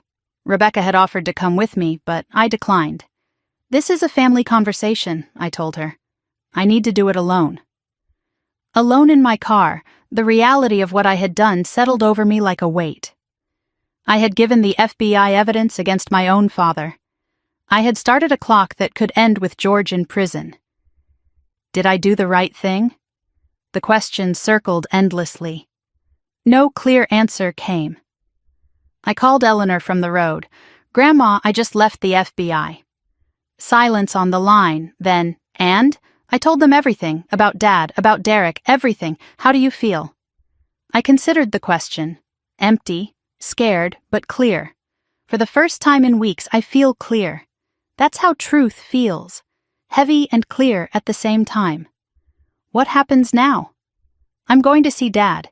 Give him a chance to cooperate before they come for him. That's more than he deserves. Maybe. But it's who I want to be. I don't want to destroy him, Grandma. I just want him to face what he's done. There's a difference between destruction and consequences. You're giving him the chance to choose. That's mercy. What if he doesn't take it? Then he's made his choice. And you've made yours. The rest is out of your hands. She paused. One more thing, Ashley. What? Your father has never faced real consequences in his life. He won't go quietly. Prepare yourself for that. My parents' house looked different in the evening light. Smaller, less imposing. The Christmas decorations were gone now, leaving just a suburban home like any other. No visible signs of the fraud that had been conducted from within these walls. No indication that lives had been ruined by the man who lived here. My mother's car sat in the driveway. My father's truck beside it. I parked and sat for a moment, remembering the last time I had arrived here. Christmas Eve. Carrying handmade scarves. Expecting nothing and receiving exactly that. A $2 lottery ticket and 25 people laughing. A lifetime ago. I got out of the car and walked to the front door. My mother opened it before I could knock. Ashley, Melissa called. She told us about Derek. About everything. Is Dad here, in his study? He won't come out, won't talk to me. I walked past her without hugging her. Time for that later. Maybe. The study door was closed. I knocked once. No answer. Dad, we need to talk. Open the door or I'm coming in anyway. A long pause. Then the lock clicked. George sat in his leather chair, a bottle of whiskey on the desk in front of him. He looked like he had aged 10 years since Christmas. All the confidence gone. All the bluster evaporated. Just a tired old man facing the end of everything he had built on lies. Come to gloat? He asked. I came to give you a chance. A chance at what? At not spending the rest of your life in prison? He laughed, harsh and bitter. Prison? You think they'd put me in prison? I'm 63 years old. I invested in my son-in-law's company. That's not a crime. You helped design a Ponzi scheme, Dad. You recruited investors. You took 30% of stolen money. That's multiple federal felonies. You can't prove any of that. I pulled out my phone and played one of the recordings. My father's voice filled the room. The key is confidence. People invest in confidence, not numbers. His face went gray. Derek recorded everything, I said. Every call, every meeting. And he gave it all to me. He was trying to blackmail you, and now he's trying to bargain with the FBI, using you as the trade. Here's what's going to happen, I said. The FBI is going to contact you within days, maybe hours. You have one chance to get ahead of this. What do you mean? Voluntary cooperation. You go to them, you confess. You provide testimony against Derek. You accept responsibility. And if I do that, maybe you avoid prison, maybe you get probation, community service, fines, but you save some dignity. You protect Mom from the worst of it. And if I don't? Then they come for you, with handcuffs, in front of the neighbors, and you lose everything anyway, plus years of your life. George stood abruptly, knocking over the whiskey bottle. You ungrateful little... I raised you. I fed you. I gave you everything. You gave me a $2 lottery ticket and called it appropriate for my situation. That was a joke. Was it? Or was it exactly what you thought I was worth? He had no response. The silence stretched between us, 34 years of unspoken truth finally filling the room. This is Derek's fault, George said finally. All of it. He manipulated me. The emails say otherwise. Those emails are out of context. Then explain the context. Explain why you wrote "don't put anything in writing," plausible deniability. Explain why you told Derek that Melissa should mind her own business because women and money. He couldn't, because there was no innocent explanation. The study door opened. My mother stood there, face streaked with tears. I heard everything, she said. George started to speak, but she cut him off. No. First time I had ever heard her say that word to him.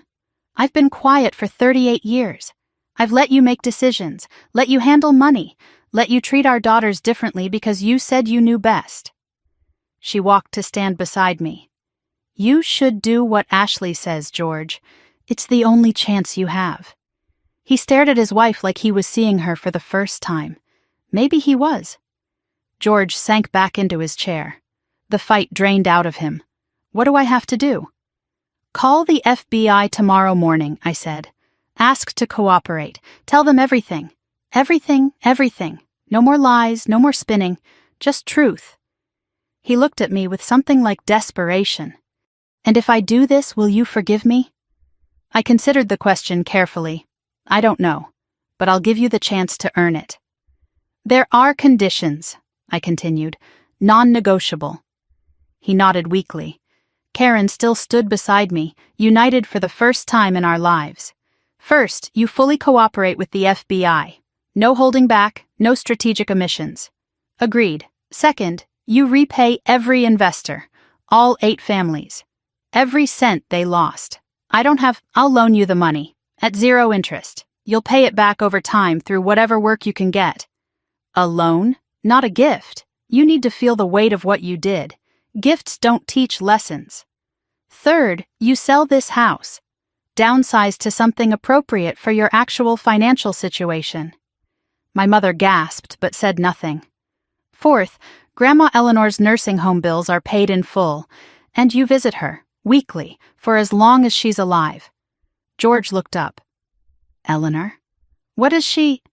She's been covering her own bills because you stopped paying 6 months ago. You nearly got her evicted. Shame flooded his face. Genuine shame. I meant to catch up. Intentions don't pay bills, Dad. Last condition. You apologize. To Melissa. To me. To Mom. Not because it fixes anything, but because you owe us the truth of what you did and who you are. The silence stretched. Then finally, okay, all of it. I'll do all of it. Tomorrow. FBI first thing. Tomorrow. I walked out to my car. My mother followed. Ashley, wait. I turned. She stood in the porch light, arms wrapped around herself against the cold. I know I don't deserve to say this. I know I've been part of the problem. But thank you. For not giving up on us completely. I'm not doing this for you, I said. Or for him. I'm doing it because it's right. I know. That's what makes it matter. The drive home should have felt like victory. Instead, it felt like exhaustion, like grief for something I couldn't name. My phone buzzed as I merged onto the highway. George's number. I answered. I called them, he said. The FBI. I'm going in at 10 tomorrow morning. Good. Will you come with me? I closed my eyes. He didn't deserve my support. But maybe this wasn't about what he deserved. I'll be there. I hung up, drove another mile, and my phone buzzed again. A text from Marcus Chen, my boss at Google. Just saw the news. Call me when you can. News? What news? I pulled over and opened my browser. The headline hit me like a physical blow. Sacramento man linked to multi-million-dollar investment fraud. Father of recent lottery winner. My photo. My father's photo. Side by side. The story was out, and my two worlds had just collided. I sat on the highway shoulder, staring at my phone screen, reading the headline over and over. Sacramento man linked to multi-million-dollar investment fraud. Father of recent lottery winner. The article connected everything. My name, my employer, the lottery win, Derek's arrest, George's involvement, all of it laid bare for public consumption. The comments section was already filling with speculation and judgment. Someone named Karen from Ohio wrote, "The apple doesn't fall far from the tree." I wonder if she knew about Daddy's schemes all along. Another person called me a fraud enabler. Another suggested I had probably helped plan the whole thing. I scrolled past them, stomach churning, until I reached the end of the article. Then I read the whole thing again. The story had been posted at 6:45 that evening. Within 2 hours, it had been picked up by 3 major news outlets. By morning, it would be everywhere. My father's mugshot-style photo next to my professional headshot from Google. The lottery winner and the criminal, packaged together for maximum clicks. I put the phone down and gripped the steering wheel, breathed, counted to 10. Then pulled back onto the highway and kept driving. I had promised my father I would be at the FBI office in the morning. Whatever this news meant for my life, that promise still held. I arrived at the FBI Sacramento field office at 9:45 the next morning. My father and mother were already there, standing on the sidewalk outside the building. George wore the suit he had worn to Melissa's wedding, the nicest thing he owned. Karen clutched his arm like he might disappear if she let go. Both of them looked terrified. Good, I thought, then felt guilty for thinking it. "You came," George said when he saw me. "I said I would." Rebecca Chen arrived moments later, looking crisp and professional despite the early hour and the chaos of the past week. "This is highly unusual," she murmured to me as we approached the entrance, supporting the target of an investigation. "He's my father. That's why it's unusual." We walked into the building together, a family marching into the fire. Agent Torres met us in the lobby, his expression unreadable. "Miss Whitfield," he said with a nod. "Didn't expect to see you again so soon. I'm here to support my father, not to participate." He studied me for a moment, then turned to George. "Mr. Whitfield, if you'll come with me." George stood. His legs looked unsteady. He turned to look at me one last time. "Whatever happens," he said, "thank you for giving me this chance." I nodded. Couldn't speak. He disappeared through the security door and the waiting began. 3 hours passed. Karen paced the waiting room while I sat motionless, watching the clock. My phone buzzed constantly with news alerts and texts from numbers I didn't recognize. Reporters, probably. People who had somehow found my contact information. I turned the phone face down and tried to think about nothing. A text came through from Melissa, saw the news. "Are you okay?" I typed back. "With Dad at FBI. He's cooperating." Her response came immediately. "Good, call me when you can." The first supportive message I had ever received from my sister. Strange how crisis could reshape everything. At 1:15, the door opened. George walked out, looking like a man who had just confessed every sin of his entire life. His face was gray, his eyes red, but there was something else there, too. Something that looked almost like relief. "It's done," he said. "I told them everything." Karen rushed to him. "What happens now?" They'll decide on charges. But they said cooperation matters. They said someone had already given them the full picture, made my statement corroborate everything. He looked at me. I had done that. My evidence had made his confession easier. Whether that was mercy or manipulation, I still wasn't sure. Let's go home, Dad. I sat in my car in the FBI parking lot after my parents left. The morning had drained something from me, left me hollow, but there was still another storm to face. I pulled out my phone and called Marcus Chen. Ashley, he answered on the second ring. I've been waiting for your call. I'm sorry. It's been a complicated morning. I saw the news. Your father? Yes. He surrendered to the FBI today. He's cooperating. A long pause. I appreciate you telling me directly. Marcus, I want you to know that I had no idea about any of this until last week. The fraud, the scheme, I only found out after Derek ran. I believe you. You do? Ashley, I've worked with you for 6 years. I know who you are. The question isn't whether I believe you. The question is how we manage this publicly. What do you mean? Your name is connected to your father's now. The lottery was already going to bring attention. This makes it complicated. Are you saying I should resign? I'm saying we need to talk. In person. Can you come in tomorrow? The infrastructure milestone. Can wait. Your career matters more right now. Tomorrow. My office. 9 o'clock. I'll be there. And Ashley? Whatever happens, you've done nothing wrong. Remember that. He hung up. Whatever happens. The phrase echoed in my mind for hours. I drove to Melissa's house instead of going home. I couldn't face my empty apartment, couldn't face being alone with the headlines and the comments and the endless buzz of my phone. Melissa opened the door before I knocked. I was hoping you'd come. The house still showed signs of Derek's departure, but something had changed. Melissa had started cleaning, organizing, trash bags by the door filled with his belongings, boxes stacked in the hallway. She was reclaiming her space. I couldn't sleep last night, she explained. So I started throwing out his things. Felt good, like exorcising a demon. She made pasta for dinner. Simple, nothing fancy. It's all I know how to cook, she admitted.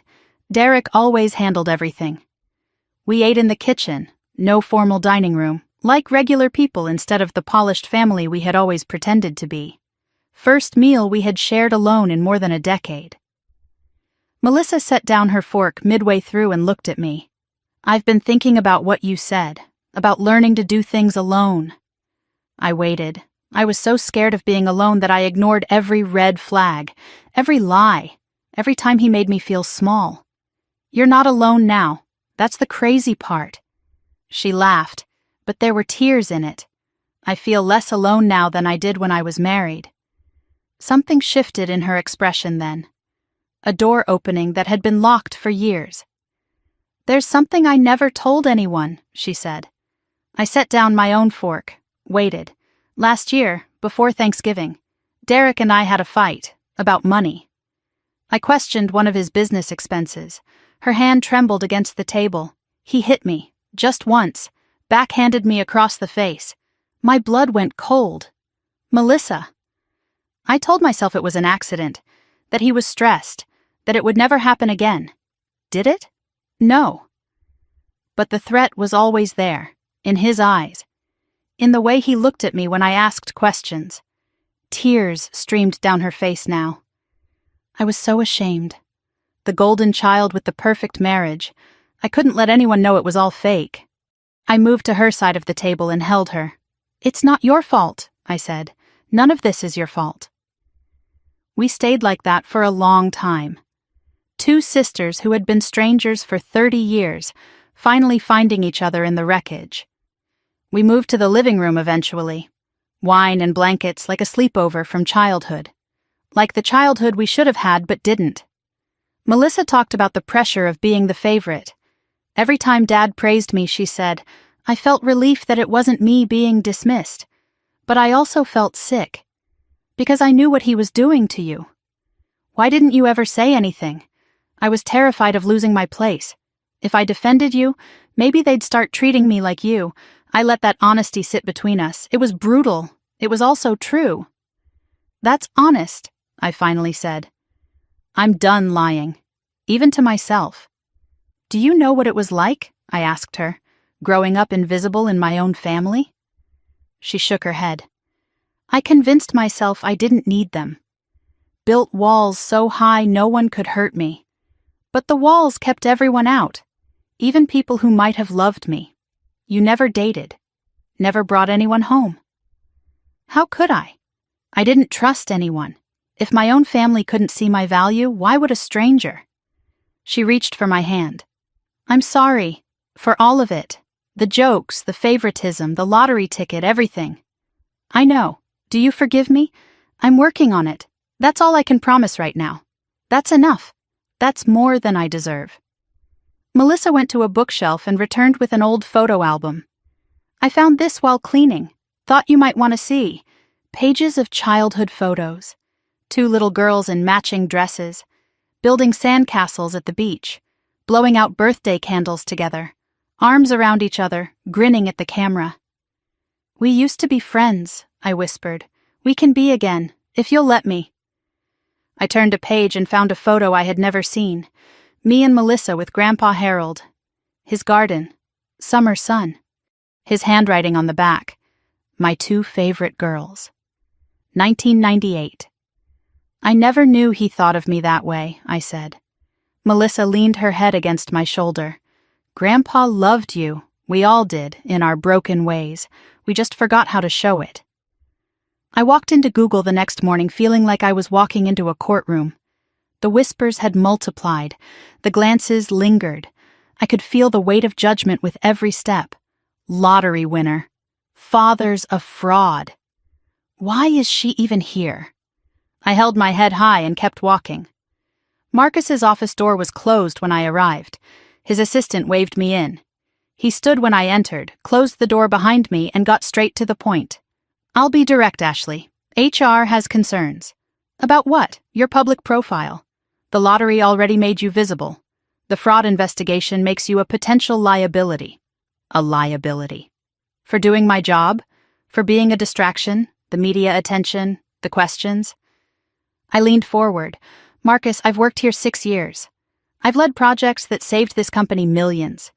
The infrastructure milestone we just hit? That was me, my team. I know, I didn't commit fraud. I didn't steal anything. I found out my father was a criminal, and I reported him to the FBI myself. I know that too.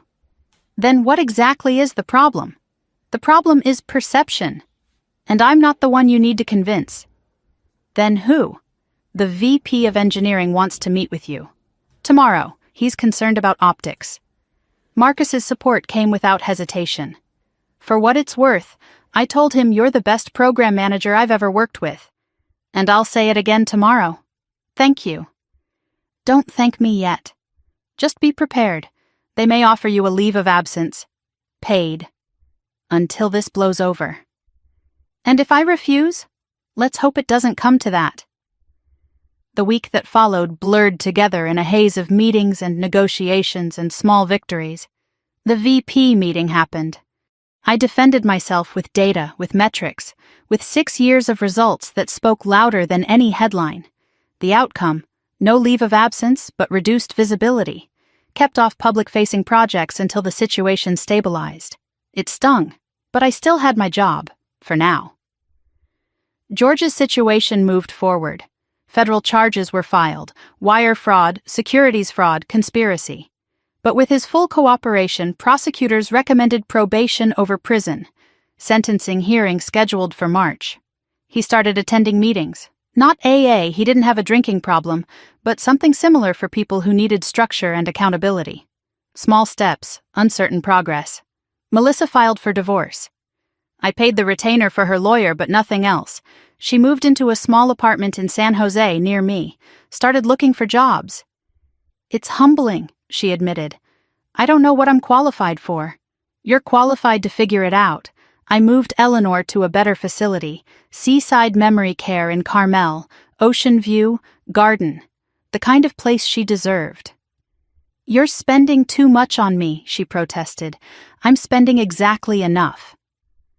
On January 10th, I checked my mail for the first time in days. Bills, junk, charity requests, and one envelope that made me stop breathing. Thick, cream-colored, official letterhead, National Association of Technology Innovation. I opened it with trembling hands.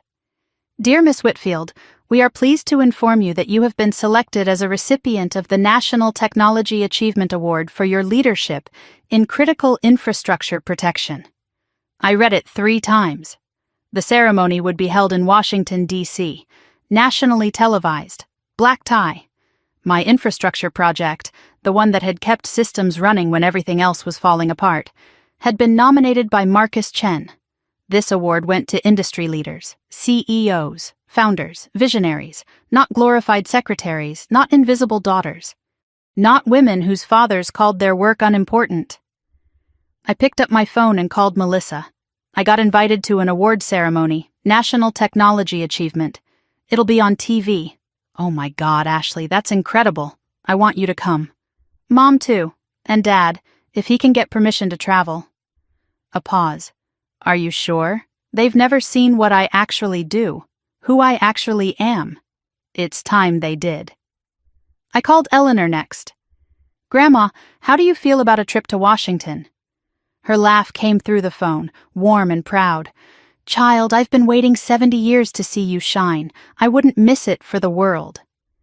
I looked at the invitation in my hand. Not revenge, not proof, just truth. It was time for my family to see who I really was, and this time, the whole country would be watching. I woke in a hotel room I didn't recognize. 14-foot ceilings, crystal chandelier, windows overlooking the Washington Monument, the Willard Intercontinental, blocks from the White House, where presidents had stayed and history had been made. For a moment I couldn't remember why I was there. Then it hit me. Today was the day. February 15th, the National Technology Achievement Awards. The ceremony that would be broadcast to millions of people across the country. The night my family would finally see who I really was. I lay there watching morning light creep across the ceiling, thinking about everything that had led to this moment. 6 weeks since Christmas. 6 weeks since a $2 lottery ticket and 25 people laughing. 6 weeks since my world collapsed and rebuilt itself into something I barely recognized. My dress hung in the closet.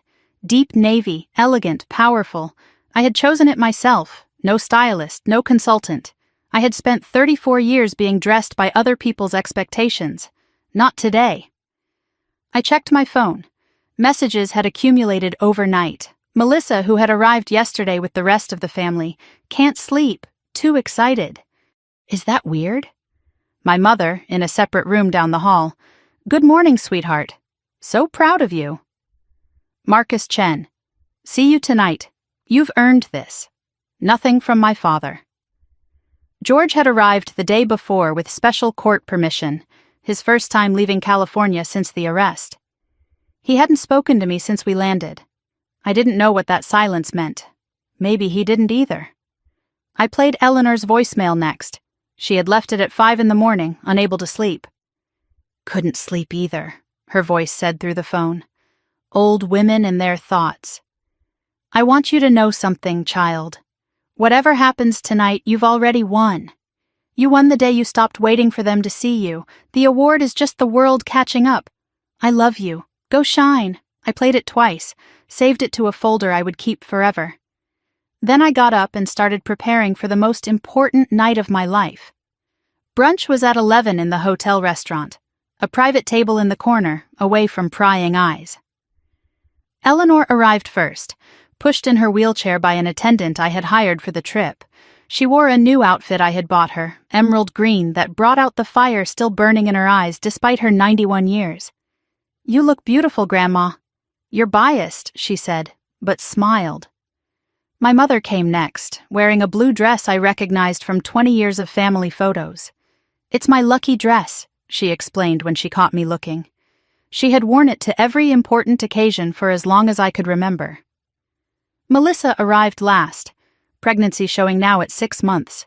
She practically glowed, despite everything, or maybe because of everything, new life growing even as the old life crumbled around her. Then George appeared. He stood at the edge of our table, uncertain of his place, the patriarch who had lost his throne. He wore a suit I didn't recognize, probably borrowed or rented, since most of his good clothes had been sold along with the house. He looked smaller than I remembered, older, but also somehow clearer, like a man who had finally stopped pretending. We sat together, this broken, reassembling family, and tried to make conversation. Karen talked about the flight, the hotel, how she had never been to Washington before. Melissa shared that the baby had kicked that morning, the first time she had felt it. Eleanor watched everything with sharp eyes, missing nothing. George remained quiet, picking at his food, glancing at me when he thought I wasn't looking. The waiter approached. "Can I get you anything else, Miss Whitfield?" The name landed differently here. In Sacramento, Whitfield had always meant George's car dealership, his reputation, his family. In Washington, Whitfield meant me, my achievement, my recognition. I saw my father flinch at the shift. I pretended not to notice. Finally, George spoke. "Ashley, I don't know what to say. You don't have to say anything, Dad. But I want to. I just don't have the words. Maybe they'll come. Give it time." He nodded, grateful for the grace I wasn't sure I felt. We finished brunch in something approaching peace. Not reconciliation, not yet. But perhaps the first steps toward something none of us could name. I returned to my suite to prepare. Hair appointment at 1, makeup at 2. The ceremony started at 6. 4 hours to transform into the woman the world would see tonight. I was brushing my teeth when a knock came at the door. Melissa stood in the hallway, still in her casual clothes. "Can I help you get ready?" The question surprised me. We had never done this before, never shared the rituals that sisters were supposed to share. I stepped aside and let her in. The hairstylist arrived, then the makeup artist. Melissa sat on the bed and watched, occasionally offering opinions, mostly just being present. It felt strange and familiar at the same time, like remembering a song I had heard in childhood but never learned the words to. By 4 o'clock, the transformation was complete. Hair in an elegant updo, makeup subtle but polished, dress fitted perfectly. I stood in front of the full-length mirror and didn't recognize the woman looking back. "Is it too much?" I asked Melissa. "It's not enough." She came to stand beside me. "You look powerful." First time she had ever used that word about me. We studied our reflections together. 2 women, same blood, different wounds. We look like Mom, I realized, before she forgot how to be herself. Melissa reached into her purse and pulled out something small, a jewelry box. I brought something. Inside lay a simple pearl necklace, classic and elegant and obviously old. "Grandma Eleanor gave this to me when I graduated high school," Melissa said. "I think she wanted to give it to you. I think she wanted me to give it to you." I couldn't accept. The gift was too significant. The gesture too loaded with meaning. "Melissa, I can't. Please. It should be yours tonight." She moved behind me and clasped the necklace around my neck. The pearls lay cool against my skin. 3 generations. Eleanor's pearls, given through Melissa, worn by me. One moment containing decades of complicated history. "I'm sorry," Melissa whispered. "I know. And I'm sorry too. For things I didn't even know I needed to apologize for." We stood there in the mirror, 2 sisters finally seeing each other clearly. Not enemies, not rivals. Just 2 women who had survived the same family in different ways. The National Building Museum was unlike anything I had ever seen. Massive Corinthian columns soaring 8 stories toward a glass ceiling. Red carpet stretching from the entrance to the grand hall. Photographers lined up behind velvet ropes, cameras flashing like lightning. Town cars pulled up one after another, depositing tech titans and government officials and industry leaders whose names I had read about for years. Our vehicle stopped at the carpet entrance. I took a breath, then stepped out into the light. "Miss Whitfield, over here." "Miss Whitfield, how does it feel to be honored tonight?" Cameras swung toward me. Flashbulbs exploded. I paused, smiled, gave them what they wanted. It feels like a long time coming. I thought about Christmas, the lottery ticket, the laughter. Now cameras capturing me as an honoree. The universe has a strange sense of humor. But so do I. My family followed behind me. Eleanor in her wheelchair, pushed by her attendant. Melissa and Karen flanking George, who looked overwhelmed by the attention. We made our way inside together, leaving the red carpet chaos behind. The venue's interior took my breath away. 500 people in formal attire, crystal chandeliers casting warm light over everything, waiters circulating with champagne and hors d'oeuvres.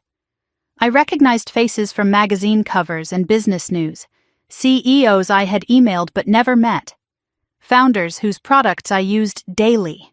And there, cutting through the crowd toward me, Marcus Chen in a perfect tuxedo, grinning like a proud father. "You made it," he said. "Wouldn't miss it. I told you, you've earned this." He turned to my family, shaking hands with practiced warmth. "You must be George. Your daughter is the best program manager I've ever worked with." My father blinked at the praise. "Thank you." Yes, she is. First time he had acknowledged my work to someone outside the family. First time he had said anything positive about my career at all. I filed it away, uncertain what it meant. We were led to our table near the front of the room. Honoré positioning. Around us sat the other award recipients and their guests. Industry leaders, government officials, people who had changed the world in visible ways. And my family, a disgraced father on probation, a recovering mother finding her voice, a rebuilding sister learning to stand alone, and a grandmother who had believed in me before anyone else. We don't belong here, I thought. Then corrected myself. I belong here. They're my guests. The ceremony began at 7. Opening remarks from the association president. 2 awards presented before mine, with video tributes and speeches and standing ovations. I barely heard any of it. My heart pounded so loud I was certain the entire room could hear. Then the moment came. Our next honoree represents the unsung heroes of our industry. The screen behind the stage flickered to life. A documentary-style video began playing. I hadn't seen this beforehand. Didn't know what to expect. Marcus appeared on screen first. Ashley Whitfield is the person who makes everyone else look good and takes none of the credit. Engineers from my team followed. When the system almost crashed last year, she was the one who held it together, 60 hours straight. The VP of Engineering, the same man who had questioned whether I was a liability just weeks ago. Without her leadership, 100 million users would have lost service. She prevented a crisis no one even knows about. Photos of me at work appeared, in meetings, at whiteboards, leading teams through impossible deadlines. Statistics scrolled across the screen. Projects managed, systems protected, disasters averted. I watched my professional life summarized in 3 minutes of footage and felt something I couldn't name. Not pride exactly, something deeper, recognition. I watched the video, but I also watched my father. From the corner of my eye, I tracked the transformation on his face. When the tribute began, he looked confused, uncertain what he was seeing. As the accolades accumulated, confusion became shock. As the scope of my achievements became clear, shock became something that looked like shame. He was finally seeing. After 34 years of dismissing my work as secretary stuff, he was finally seeing who his daughter really was. The video ended with my professional headshot and the words, "For extraordinary leadership in critical infrastructure protection." The room erupted in applause. 500 people rose to their feet. At my table, Eleanor wept openly, making no attempt to hide her tears. Karen's hands pressed against her mouth. Melissa beamed through her own tears. And George stood slowly, clapping mechanically, his face still processing what he had witnessed. I walked to the stage on unsteady legs. The crystal award was placed in my hands. Heavy, solid, real. I approached the microphone and looked out at 500 faces looking back at me, including the 4 that mattered most. "Thank you," I began. I wrote something prepared, but I'm going to speak from the heart instead. I paused, breathed. I spent 34 years explaining my work to people who didn't want to understand. Explaining my value to people who had already decided I had none. Explaining myself to a world that preferred I remain invisible. My eyes found George in the audience. I held his gaze. About a month ago, I stopped explaining. Not because my work doesn't matter. You can see from that video that it does. But because I realized something. My worth isn't determined by who acknowledges it. My value doesn't depend on who's paying attention. I am who I am whether anyone sees me or not. The words came easily now. This award is an honor, but it's not validation. I didn't need the world to tell me I was good at what I do. I already knew. What I needed was to believe it myself. That took longer. I looked at Eleanor. Some people will see you. Find those people. Hold on to them. At Melissa. Some people will learn to see you. Give them the chance. At George and Karen. And some people may never see you. That's not your failure, it's theirs. Thank you for this award. Thank you for seeing me tonight. But most importantly, thank you to me for finally seeing myself. Silence held the room for one heartbeat. Then applause crashed over me like a wave. 500 people on their feet. Standing ovation. But I only saw one face. My father, still standing, tears streaming down his cheeks. First time I had ever seen him cry. The reception afterward blurred into a stream of handshakes and business cards and offers I couldn't process. Everyone wanted something from me now. Attention, partnership, investment, the same woman they would have ignored a year ago. Marcus found me during a brief moment alone. That speech will be on every tech blog by morning. Is that good or bad? It's honest. That's always good. Thank you, Marcus, for nominating me, for believing in me. I didn't nominate you because I believe in you. I nominated you because you earned it. There's a difference. He disappeared into the crowd. I moved through the reception like a sleepwalker, shaking hands, accepting praise, counting the minutes until I could escape. A man approached my father near the bar. I recognized him immediately, the CEO of one of the largest tech companies in the world. "Excuse me," he said to George, "you're at the Whitfield table. Are you Ashley Whitfield's father?" George straightened, some of his old pride surfacing. "Yes, I am. You must be incredibly proud." "That video. Your daughter prevented a national crisis. Did you know that?" George's voice cracked when he answered, "No, I didn't."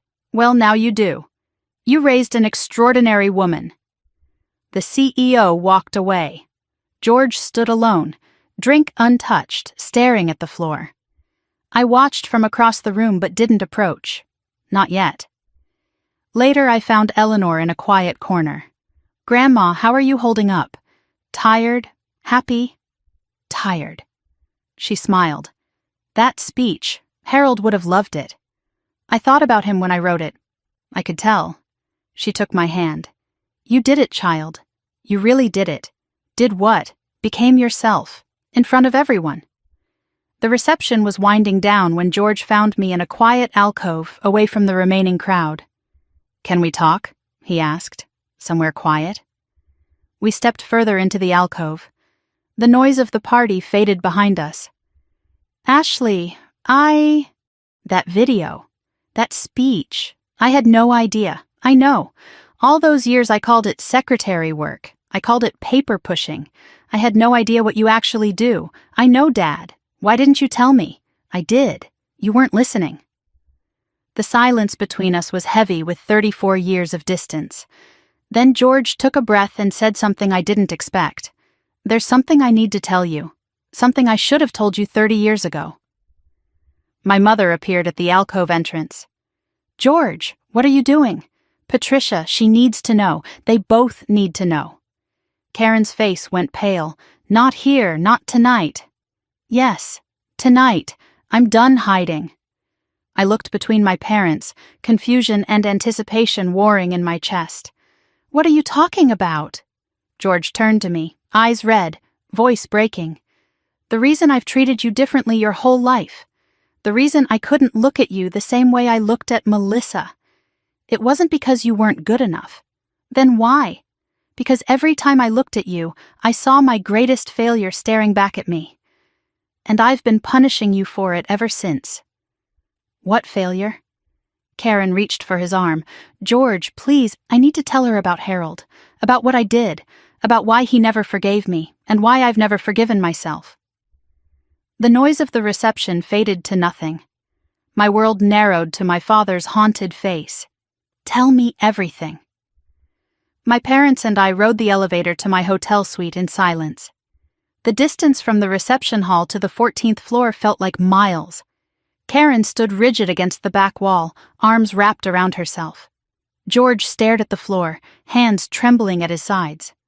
I watched the numbers climb and tried to prepare myself for whatever was coming. The door to my suite clicked open. I turned on the lights and gestured them inside. The room that had felt luxurious this morning now felt like a stage, a place where the final act of a very long play was about to unfold. I didn't offer drinks. Didn't offer comfort. Sit down, I said. Both of you. They sat on the couch like children waiting to be disciplined. The crystal award from the ceremony still sat in my bag. Harold's letter was in my suitcase. I remained standing. The power dynamics were clear. George took a long breath and began. When you were born, I was 29 years old. I had just lost my job at the manufacturing plant. 3rd layoff in 2 years. I hadn't known this. No one had ever told me. We were about to lose the apartment, he continued. Your mother was recovering from a difficult delivery. Melissa was 4, needed things. And I had nothing. No savings, no prospects, no plan. He paused, gathering himself. I went to Harold, your grandfather. I begged him for money. He gave you $100,000, I said. I know, Eleanor told me. George's head snapped up. She told you? She told me a lot of things. Silence stretched between us. He was recalculating, adjusting his story to account for what I already knew. What Eleanor may not have told you, he finally said, is what Harold demanded in return. He wanted you to repay it. That wasn't all. George's voice dropped. He wanted control. Control of what? Everything. Our finances, our decisions. He said I had proven I couldn't manage money. He wanted veto power over every major purchase, every investment, every decision. Did you agree? I had no choice. We would have been homeless. For 10 years, George explained, Harold reviewed their finances monthly. Every purchase over $500 required his approval. Every investment decision went through him. I felt like a child, George said, a grown man with 2 daughters, and my father-in-law treated me like a teenager with an allowance.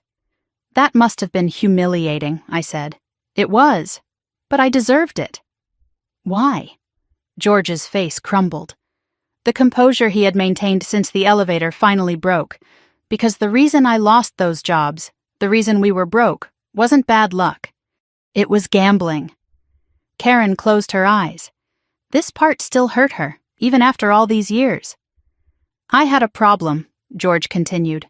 Poker, blackjack, sports betting. I hid it from everyone except Harold. He figured it out when I asked for the loan. He knew you were a gambler.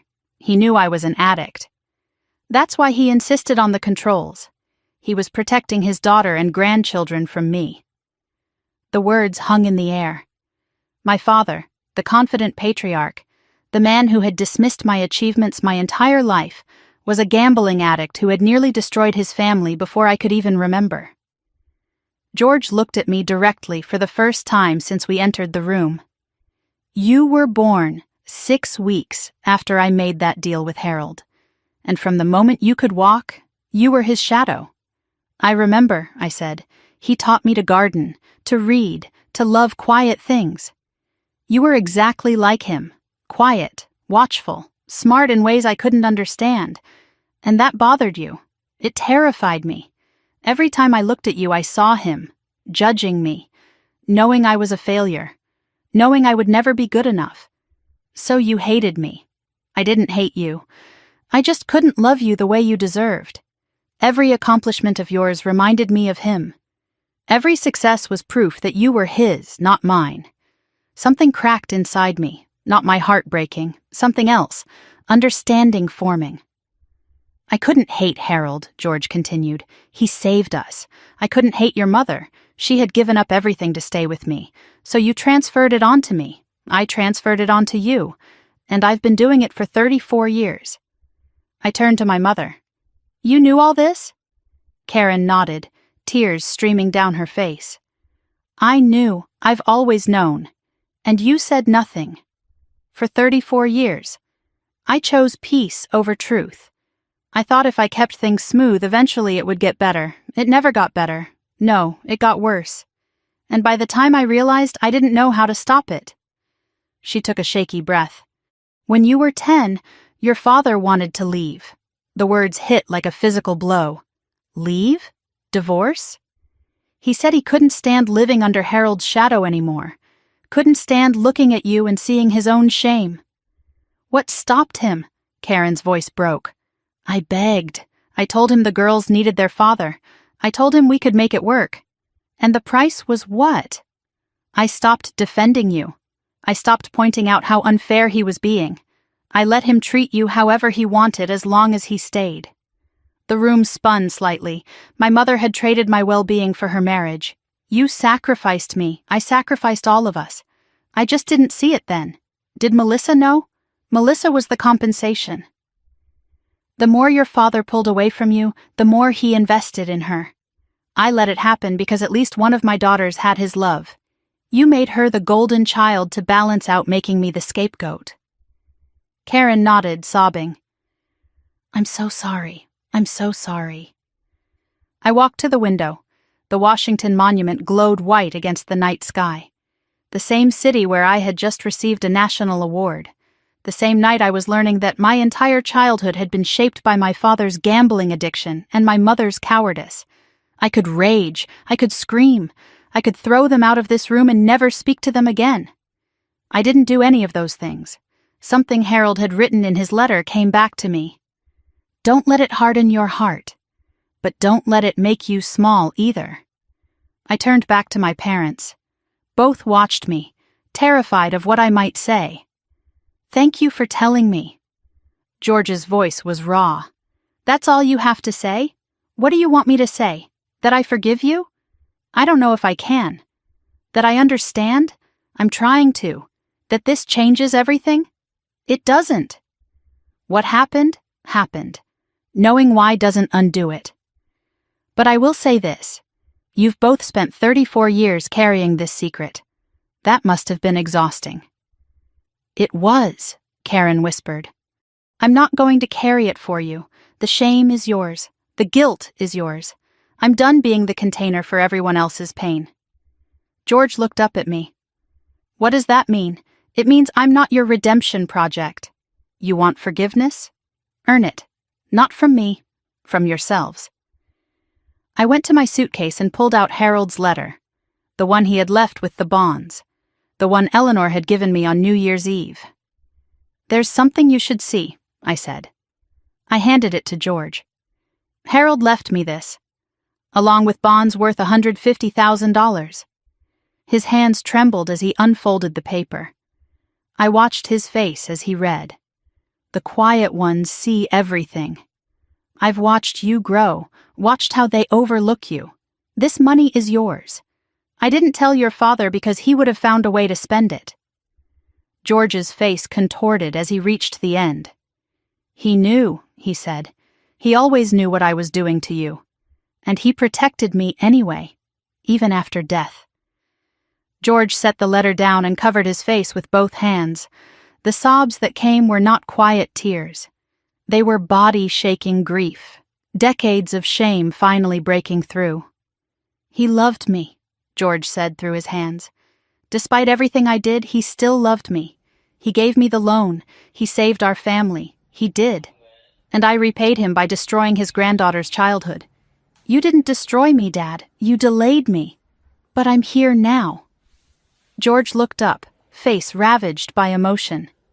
How can you say that? After everything? Because I'm not you. I don't need to break things to feel whole. Karen picked up the letter next. Read it slowly. He mentions George by name, she said quietly. I didn't tell your father because he would have found a way to spend it. Harold knew exactly who George was, and he still chose to help. He didn't do it for George. He did it for us, for you girls. I know, that's what real love looks like. It protects even when it's not appreciated. A knock at the door interrupted us. I opened it to find Melissa standing in the hallway, pajamas visible under her hotel robe. I saw Mom and Dad come up hours ago, she said. Is everything okay?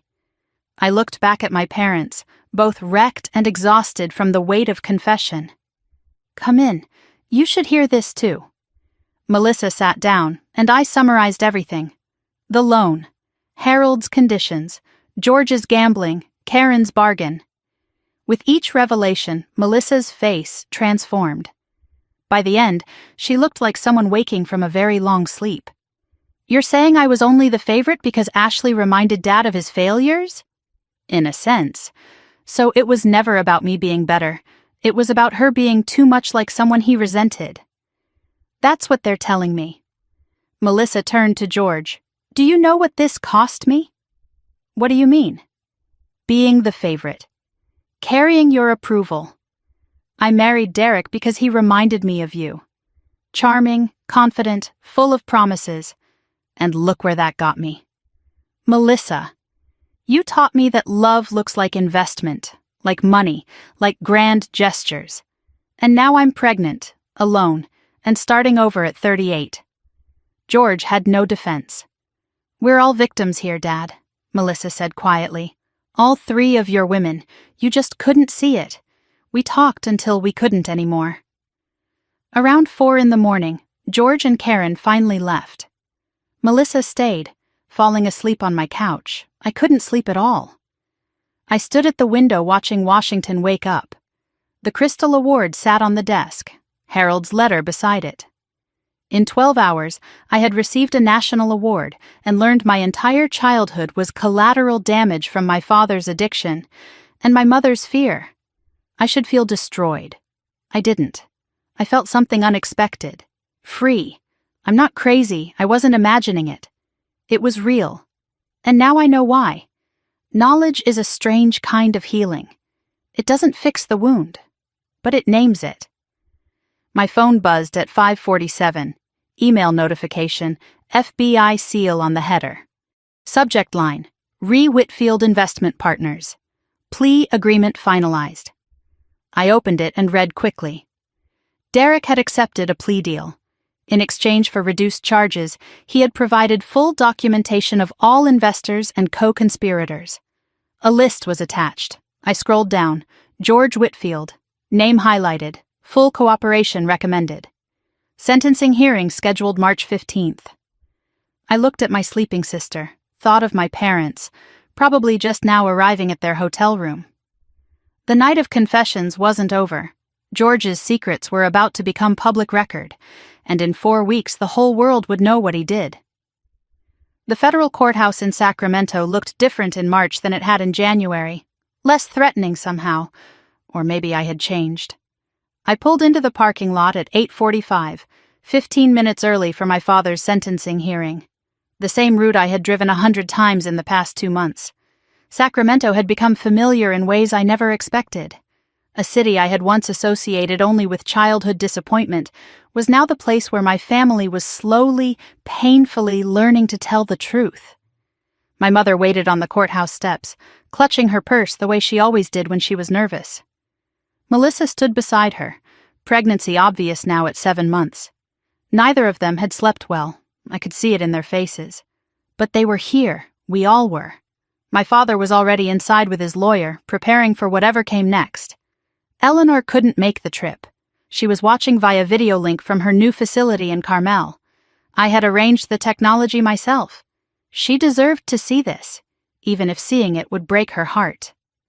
Rebecca Chen stood near the courthouse entrance, professional and composed. "Whatever happens," she said as I approached, "you've done everything you could, have I? More than most would." We entered the courtroom together, a family walking into judgment. George sat at the defendant's table in the suit he had worn to Melissa's wedding. The same suit he had worn to my award ceremony in Washington. The only nice suit he had left, since most of his clothes had been sold with the house. He looked smaller than I remembered. Older, but also somehow clearer. 3 months of therapy, 90 support group meetings. Community service hours already started even before sentencing. He turned when we entered, saw his family filing into the gallery behind him. Nodded once, then turned back to face the judge's bench. The proceedings began at 10. Judge Margaret Sullivan presiding. The prosecutor summarized the case in clinical language that stripped away everything human. Wire fraud, securities fraud, conspiracy, 8 families defrauded, $600,000 in losses. George Whitfield, recruiter, co-architect, 30% beneficiary. I listened to my father's crimes cataloged as federal charges and felt strangely distant. This was history now. The story of what had happened. What mattered was what would happen next. The judge asked if the defendant wished to make a statement. George's lawyer had advised him to speak. He stood on unsteady legs and faced Judge Sullivan. His voice, when it came, was quieter than I had ever heard it. I have no excuses, Your Honor. I made choices that hurt people who trusted me. Friends I've known for 30 years. Family I should have protected. I can't undo what I did. But I can spend whatever time I have left trying to make it right. No deflection, no blame shifting, just accountability. He disclosed the gambling addiction that had started everything. The therapy he had committed to. The restitution already begun. Full acceptance of responsibility. I watched my father do something I had never seen him do before. Take ownership of his failures without trying to minimize them. The prosecutor stood next. The government acknowledges Mr. Whitfield's full cooperation, she said. His testimony was instrumental in securing Mr. Lawson's conviction. His immediate restitution efforts have been unusually thorough. I knew what that meant. My money, the investor repayment fund I had established. Every cent returned to every family George had recruited. $300,000 of my lottery winnings, given as a loan to my father that he would spend years repaying. In light of these factors, the prosecutor continued, the government recommends sentencing at the lower end of guidelines. Judge Sullivan reviewed her notes for what felt like hours, but was probably only minutes. Mr. Whitfield, she finally said, you betrayed the trust of your community. That cannot be overlooked. My mother gripped my hand. Melissa held her breath. However, the judge continued, I also see genuine remorse and substantial efforts toward restitution. The sentence, 5 years probation, 500 hours community service, continued therapy, forfeiture of any remaining fraud proceeds. No prison. My mother sobbed with relief. Melissa exhaled like she had been holding her breath for months. I felt something I hadn't expected. Relief I didn't know I needed. George turned to his family, tears streaming down his cheeks, mouthed, "Thank you." I nodded. Couldn't speak. Whatever came next, this chapter was closed. Derek's sentencing had happened 2 weeks earlier. I didn't attend. Had no reason to. But I followed the news. 7 years federal prison. $2.3 million in restitution ordered. Money that would never be paid because Derek had nothing left. Additional charges pending in 3 other states. The Golden Boy reduced to an inmate number. Melissa had told me about it over the phone. I felt nothing, she said. I thought I'd feel satisfied, vindicated, something. What did you feel? Empty. And then free. Like a door finally closed. That's grief, for the person you thought he was. I guess so. I'm just glad it's over. Derek had sent 1 letter from prison. Not to apologize. To blame. Melissa showed it to me when I visited. You ruined my life by bringing your family into my business. Can you believe this? I could. People like Derek never accepted responsibility. That was what made them dangerous. That was what made them who they were. Melissa threw the letter in the trash without responding. I'm done reading his words. The final chapter of that particular story, closed forever. The months that followed blurred together in a strange mix of endings and beginnings. My work at Google stabilized. The reduced visibility status quietly lifted as the news cycle moved on to other scandals. Marcus promoted me to principal program manager in April. "You've earned it," he said. "Scandal or no scandal." I accepted, negotiated equity for the first time in my career, asked for what I was worth instead of accepting what was offered. Other companies came calling, 3 VP offers, 2 C-suite positions. "Your award speech went viral," one recruiter told me. "Everyone wants you." I declined them all. "I'm not done here yet." Marcus smiled when I told him, "That's exactly why you should stay." The foundation I had dreamed about since January finally launched in May. The Grace Eleanor Foundation, $10 million initial endowment. Purpose: scholarships for women in STEM from unsupportive backgrounds. Women who were told their dreams weren't practical, whose families didn't see their value, whose voices weren't heard, named for my grandmother and for Grace itself. The first scholarship recipient was announced in June, a young engineer from rural Oregon whose parents had told her computer science was a waste of time. I read her thank you letter 3 times and cried at my kitchen table. This is the real inheritance, I thought. Not money, not houses, belief, passed forward. Melissa's transformation happened slowly, then all at once. Her divorce was finalized in April. I paid for the lawyer, but nothing else. "You need to build this yourself," I told her. "I'll support you, not carry you." She found a job in May, administrative assistant at a medical practice. Entry-level, humbling, nothing like the life of luxury she had lived with Derek. "I have to start somewhere," she said. She moved into a small apartment in San Jose near mine, first time living alone in her adult life. We had dinner once a week. Really talked, not the surface conversations we had managed before. "I don't know who I am without someone taking care of me," she admitted one evening. "That's the point of this time. To find out." The sister I had resented for 34 years was becoming someone I actually wanted to know, not because she had changed into a different person, because she was finally becoming herself. In June, I moved Eleanor to Seaside Memory Care in Carmel, smaller than the Sacramento facility. Warmer, ocean view from her window. Garden below where other residents tended flowers in the California sun. "You're spending too much on me," she protested when I showed her the room. "I'm spending exactly enough." The drive from San Jose to Carmel took 2 hours. I made it every weekend. Sometimes Eleanor recognized me immediately. Sometimes she didn't know who I was until I reminded her. The disease was progressing, stealing pieces of her mind day by day.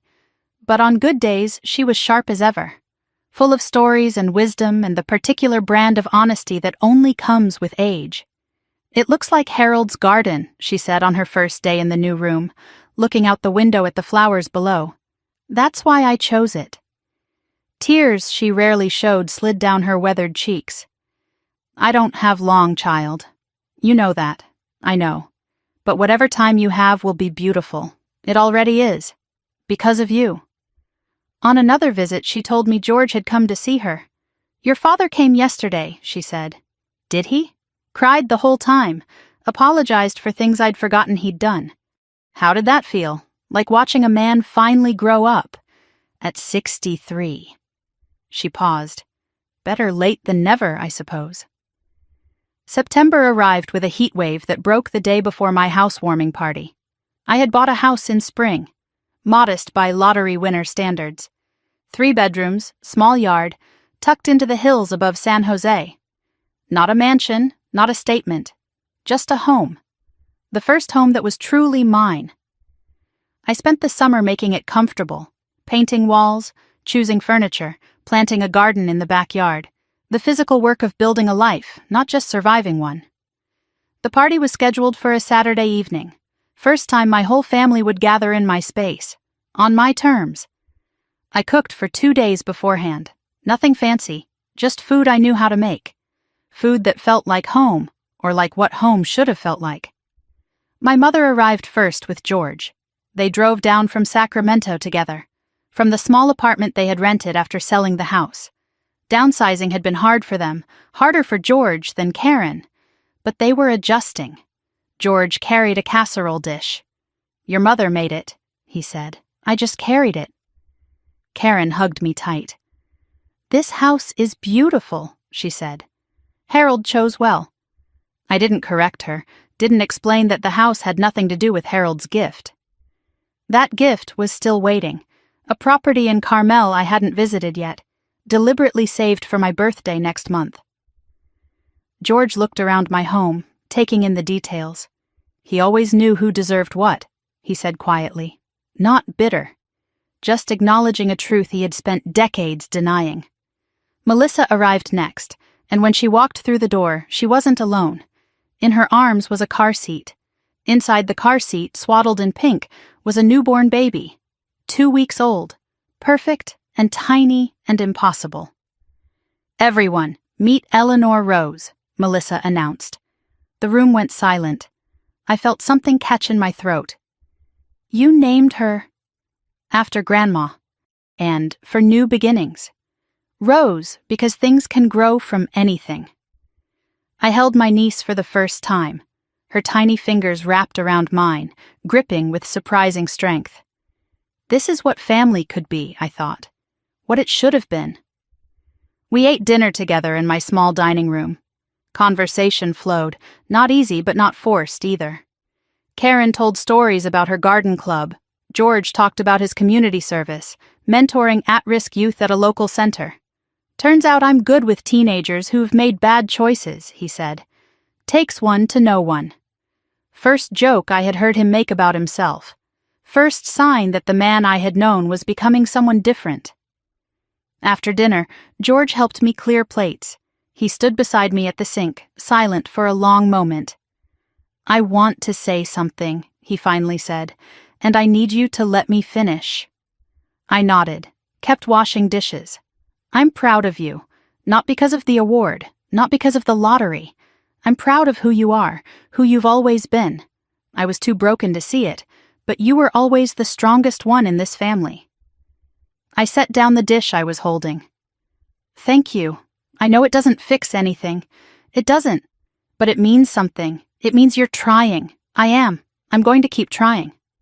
I nodded, returned to the dishes. No hug, no tears, just truth. That was enough. The guests left by 9. George and Karen driving back to Sacramento. Melissa taking baby Eleanor home to her apartment nearby. The house went quiet. I stood in my garden, twilight settling over the hills, and thought about everything that had brought me here. 1 year since Christmas. Everything different. Nothing fixed. But something healing. My father would never be the father I deserved. My mother would never be the mother I needed. But they were trying. All of them. And I had stopped waiting for them to be different. I checked my mail on the way back inside. Bills, junk, charity requests, and one envelope that made me stop breathing. Thick. Cream-colored, law firm letterhead, Chen and Associates, Estate Division. I opened it with trembling hands. "Dear Miss Whitfield, pursuant to the terms of the Harold Mitchell Trust, we are writing to inform you of a clause that activates upon your 35th birthday. My birthday was next month, October 15th, a property located in Carmel, California, valued at approximately $2 million. A house. Harold had left me a house. There was another envelope inside. Smaller. Sealed. Harold's handwriting on the front. To be opened on your 35th birthday. Not before. I held it in my hands. This final gift from a grandfather who had seen me when no one else did. Whatever it contained, he had wanted me to have it at exactly the right time. Harold always did have perfect timing. I woke on October 15th to morning light streaming through my bedroom window, 35 years old. The number felt significant in a way other birthdays hadn't. Not because of the age itself, but because of what waited on my nightstand. Harold's letter, still unopened, sealed for 10 years, saved for this exact day. I had kept it there for 3 weeks since the law firm's notification arrived. Every night I looked at it before falling asleep. Every morning I looked at it before getting up. Waiting, honoring his instructions. Today was the day. I made coffee first, watered my plants, let Clover out into the backyard and watched her chase squirrels she would never catch. My rescue dog, a golden retriever mix with a crooked ear and boundless enthusiasm, had been with me for 2 months now. She didn't care that I was a millionaire, didn't care about the headlines or the family drama or any of it. She just wanted to be near me. That kind of love was worth more than any lottery jackpot. I returned to my bedroom and sat on the edge of the bed. The envelope lay where I had left it, Harold's handwriting on the front, to be opened on your 35th birthday, not before. 1 year ago, I hadn't known this letter existed. 1 year ago, I was driving to my parents' house with handmade scarves, expecting nothing, receiving exactly that. A $2 lottery ticket and 25 people laughing. Everything had changed since then. Everything except this envelope. "Okay, Grandpa," I said to the empty room. "Let's see what you have to say." The seal broke easily despite its age. Inside were 3 pages, handwritten, dated 10 years ago. Harold's precise handwriting, familiar from the first letter Eleanor had given me on New Year's Eve. I unfolded the pages and began to read. "My dearest Ashley," the letter began. "If you're reading this, I'm gone, and you've turned 35. I chose this age for a reason. By 35, most people know who they are. They've stopped pretending. They've stopped waiting for permission to be themselves. I've watched you grow from a quiet child into a quiet woman. I know your father doesn't understand you. I know your mother can't protect you. I know your sister has been given everything you were denied. None of this is fair. None of this is your fault. But here's what I also know. You are the strongest person in that family. Not because you're loud or demanding, because you endure. Because you see. Because you love even when love isn't returned." I stopped reading, wiped my eyes, continued. "I bought a house in Carmel 40 years ago, when your grandmother and I were young. We spent our happiest summers there. After she passed, I couldn't bear to visit, but I couldn't sell it either. This house is now yours. Not because you need it, though I suspect you might appreciate a place to breathe. It's yours because you earned it. Every silent dinner, every dismissed achievement, every time you chose kindness over bitterness. You earned this." The final paragraph blurred through my tears. "I won't tell you what to do with your life. You've never needed anyone to tell you that. But I will tell you this. The quiet ones see everything. We notice what others miss. We carry what others drop. And in the end, we're the ones who matter most. Be happy, Ashley, not for anyone else, for yourself. You deserve it. All my love, forever. Grandpa Harold." I read it 3 times, then held it against my chest and cried. Not sad tears, something else. Relief, recognition, being seen across time and death by someone who had understood me completely. The drive to Carmel took 2 hours. Clover sat in the passenger seat, nose out the window, tail wagging at every new smell. Highway 1 wound along the coast, Pacific Ocean appearing and disappearing around curves. I drove in silence. No music, no podcasts. Just the road and my thoughts and the letter tucked safely in my purse. Carmel appeared like something from a postcard. Cypress trees bent by decades of wind. Art galleries and dog-friendly restaurants. A town that felt separate from ordinary life, protected by geography and intention. My GPS announced the arrival before I was ready. I pulled up to a cottage-style house on a quiet street. Shingled roof weathered to silver. Blue shutters faded by salt air. A wildflower garden overgrown but beautiful, waiting for someone to tend it. I parked and sat for a moment, taking it in. 40 years ago, Harold and Eleanor had stood in this same spot, young and in love, beginning their life together. Now it belonged to me. I got out of the car. Clover bounded beside me, immediately investigating every bush and flower. A wooden sign hung by the front door, weathered but readable. Mitchell Cottage. Established 1984. Eleanor's maiden name, Harold's last name. my name now. The key from the law firm was old-fashioned brass, heavy in my palm. The lock was stiff but turned. The door swung open to 40 years of waiting. Dust motes danced in the light from windows that hadn't been opened in a decade. White sheets covered the furniture like ghosts of memories. But beneath the neglect, I could see what this place had been, what it could be again.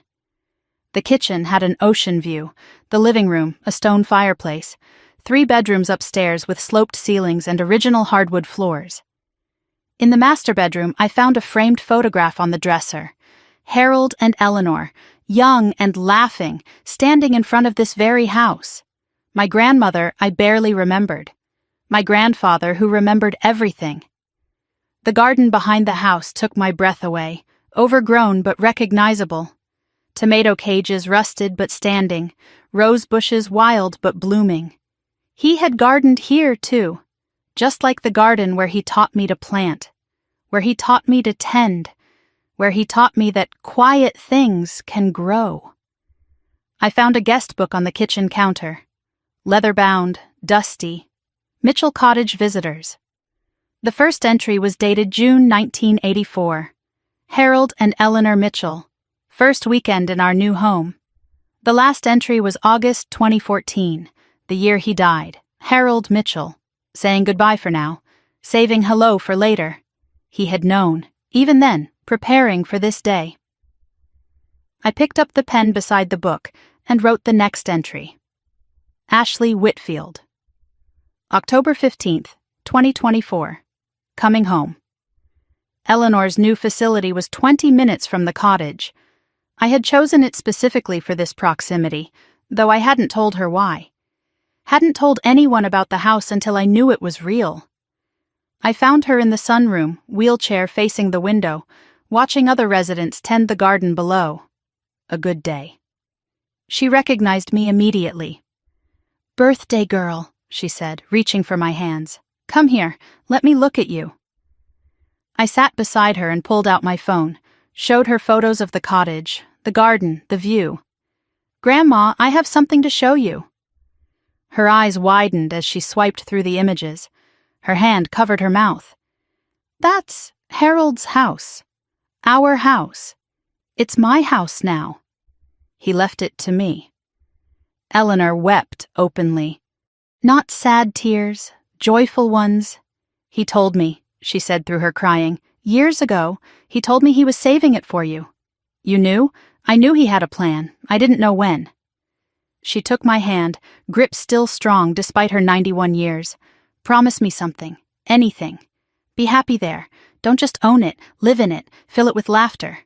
That's what Harold would have wanted. I promise. And bring that baby to visit. Eleanor Rose needs to see the ocean."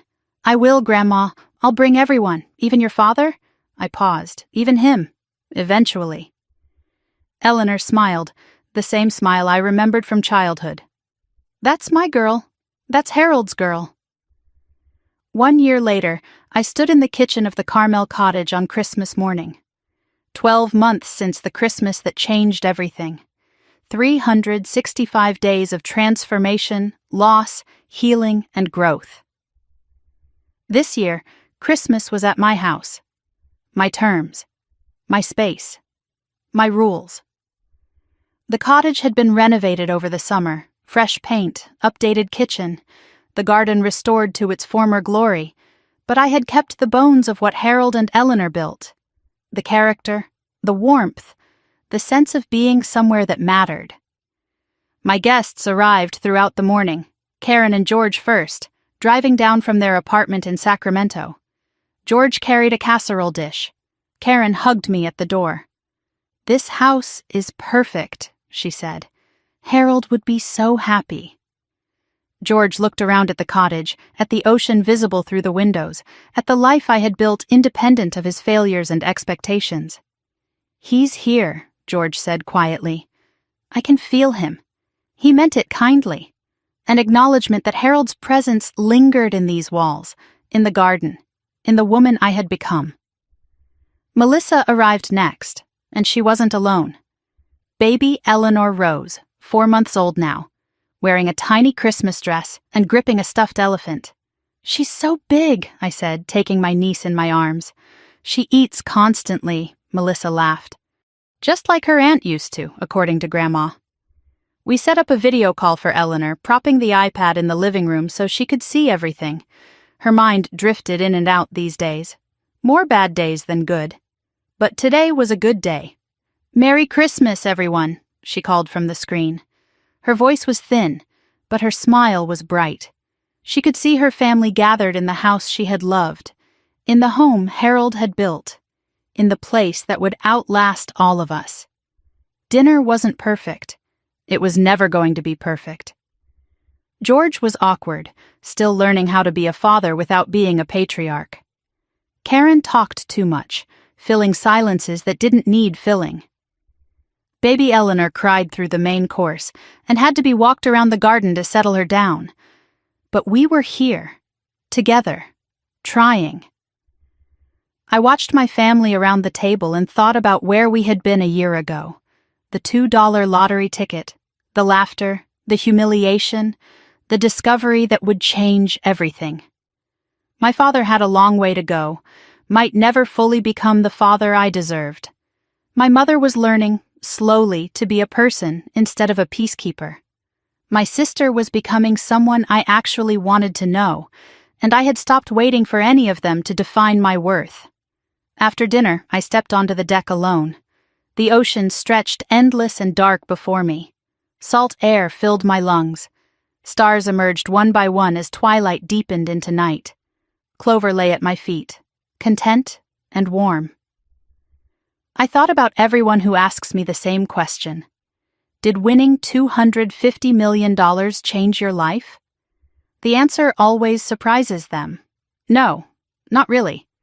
The money gave me options, freedom, security. But it didn't change who I was.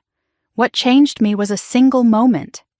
Standing in my parents' living room, holding a $2 lottery ticket, surrounded by laughter, and choosing finally to stop accepting crumbs. That was the real jackpot, knowing my worth. Everything else followed. I watched the waves crash against the shore below the cottage, thought about everyone watching this story, everyone who has ever felt invisible, everyone who has been the scapegoat, the afterthought, the quiet one who does the work while others take the credit. If you're watching this and you're in a family that doesn't see you, I want you to know something. You don't need $250 million to free yourself. You don't need luck. You don't need a windfall. You don't need anyone's permission. You need one decision: to stop letting other people define your worth. Set your boundaries. Walk away from tables where you're only invited to serve. Build your own table if you have to. The money gave me options, but the power was always mine. I just didn't know it until someone handed me a $2 lottery ticket with a smirk and thought they had put me in my place. They put me in my place, all right, just not the one they expected. I'm Ashley Whitfield, 35 years old, program manager, dog mom, granddaughter, sister, philanthropist, and most importantly, a woman who finally chose herself. That's the real jackpot. Thanks for staying with me through this whole journey. I know it was long, I know it was heavy, but you stayed. That means something to me. If you've ever felt invisible in your own family, I see you, I really do. Drop your story in the comments. I read every single one. I want to know where you're watching from, what time it is there, what part of this story hit you the hardest. If this resonated with you, hit that like button. Subscribe if you haven't already. There are more stories like this one waiting for you. And if you know someone who needs to hear this, a friend, a sister, a mother who has been overlooked, share it with them. Sometimes we need to know we're not alone. Until next time, remember this: you are worth more than anyone else's opinion. The quiet ones always know their worth, even when no one else does. See you soon. This story is fictionalized for dramatic effect.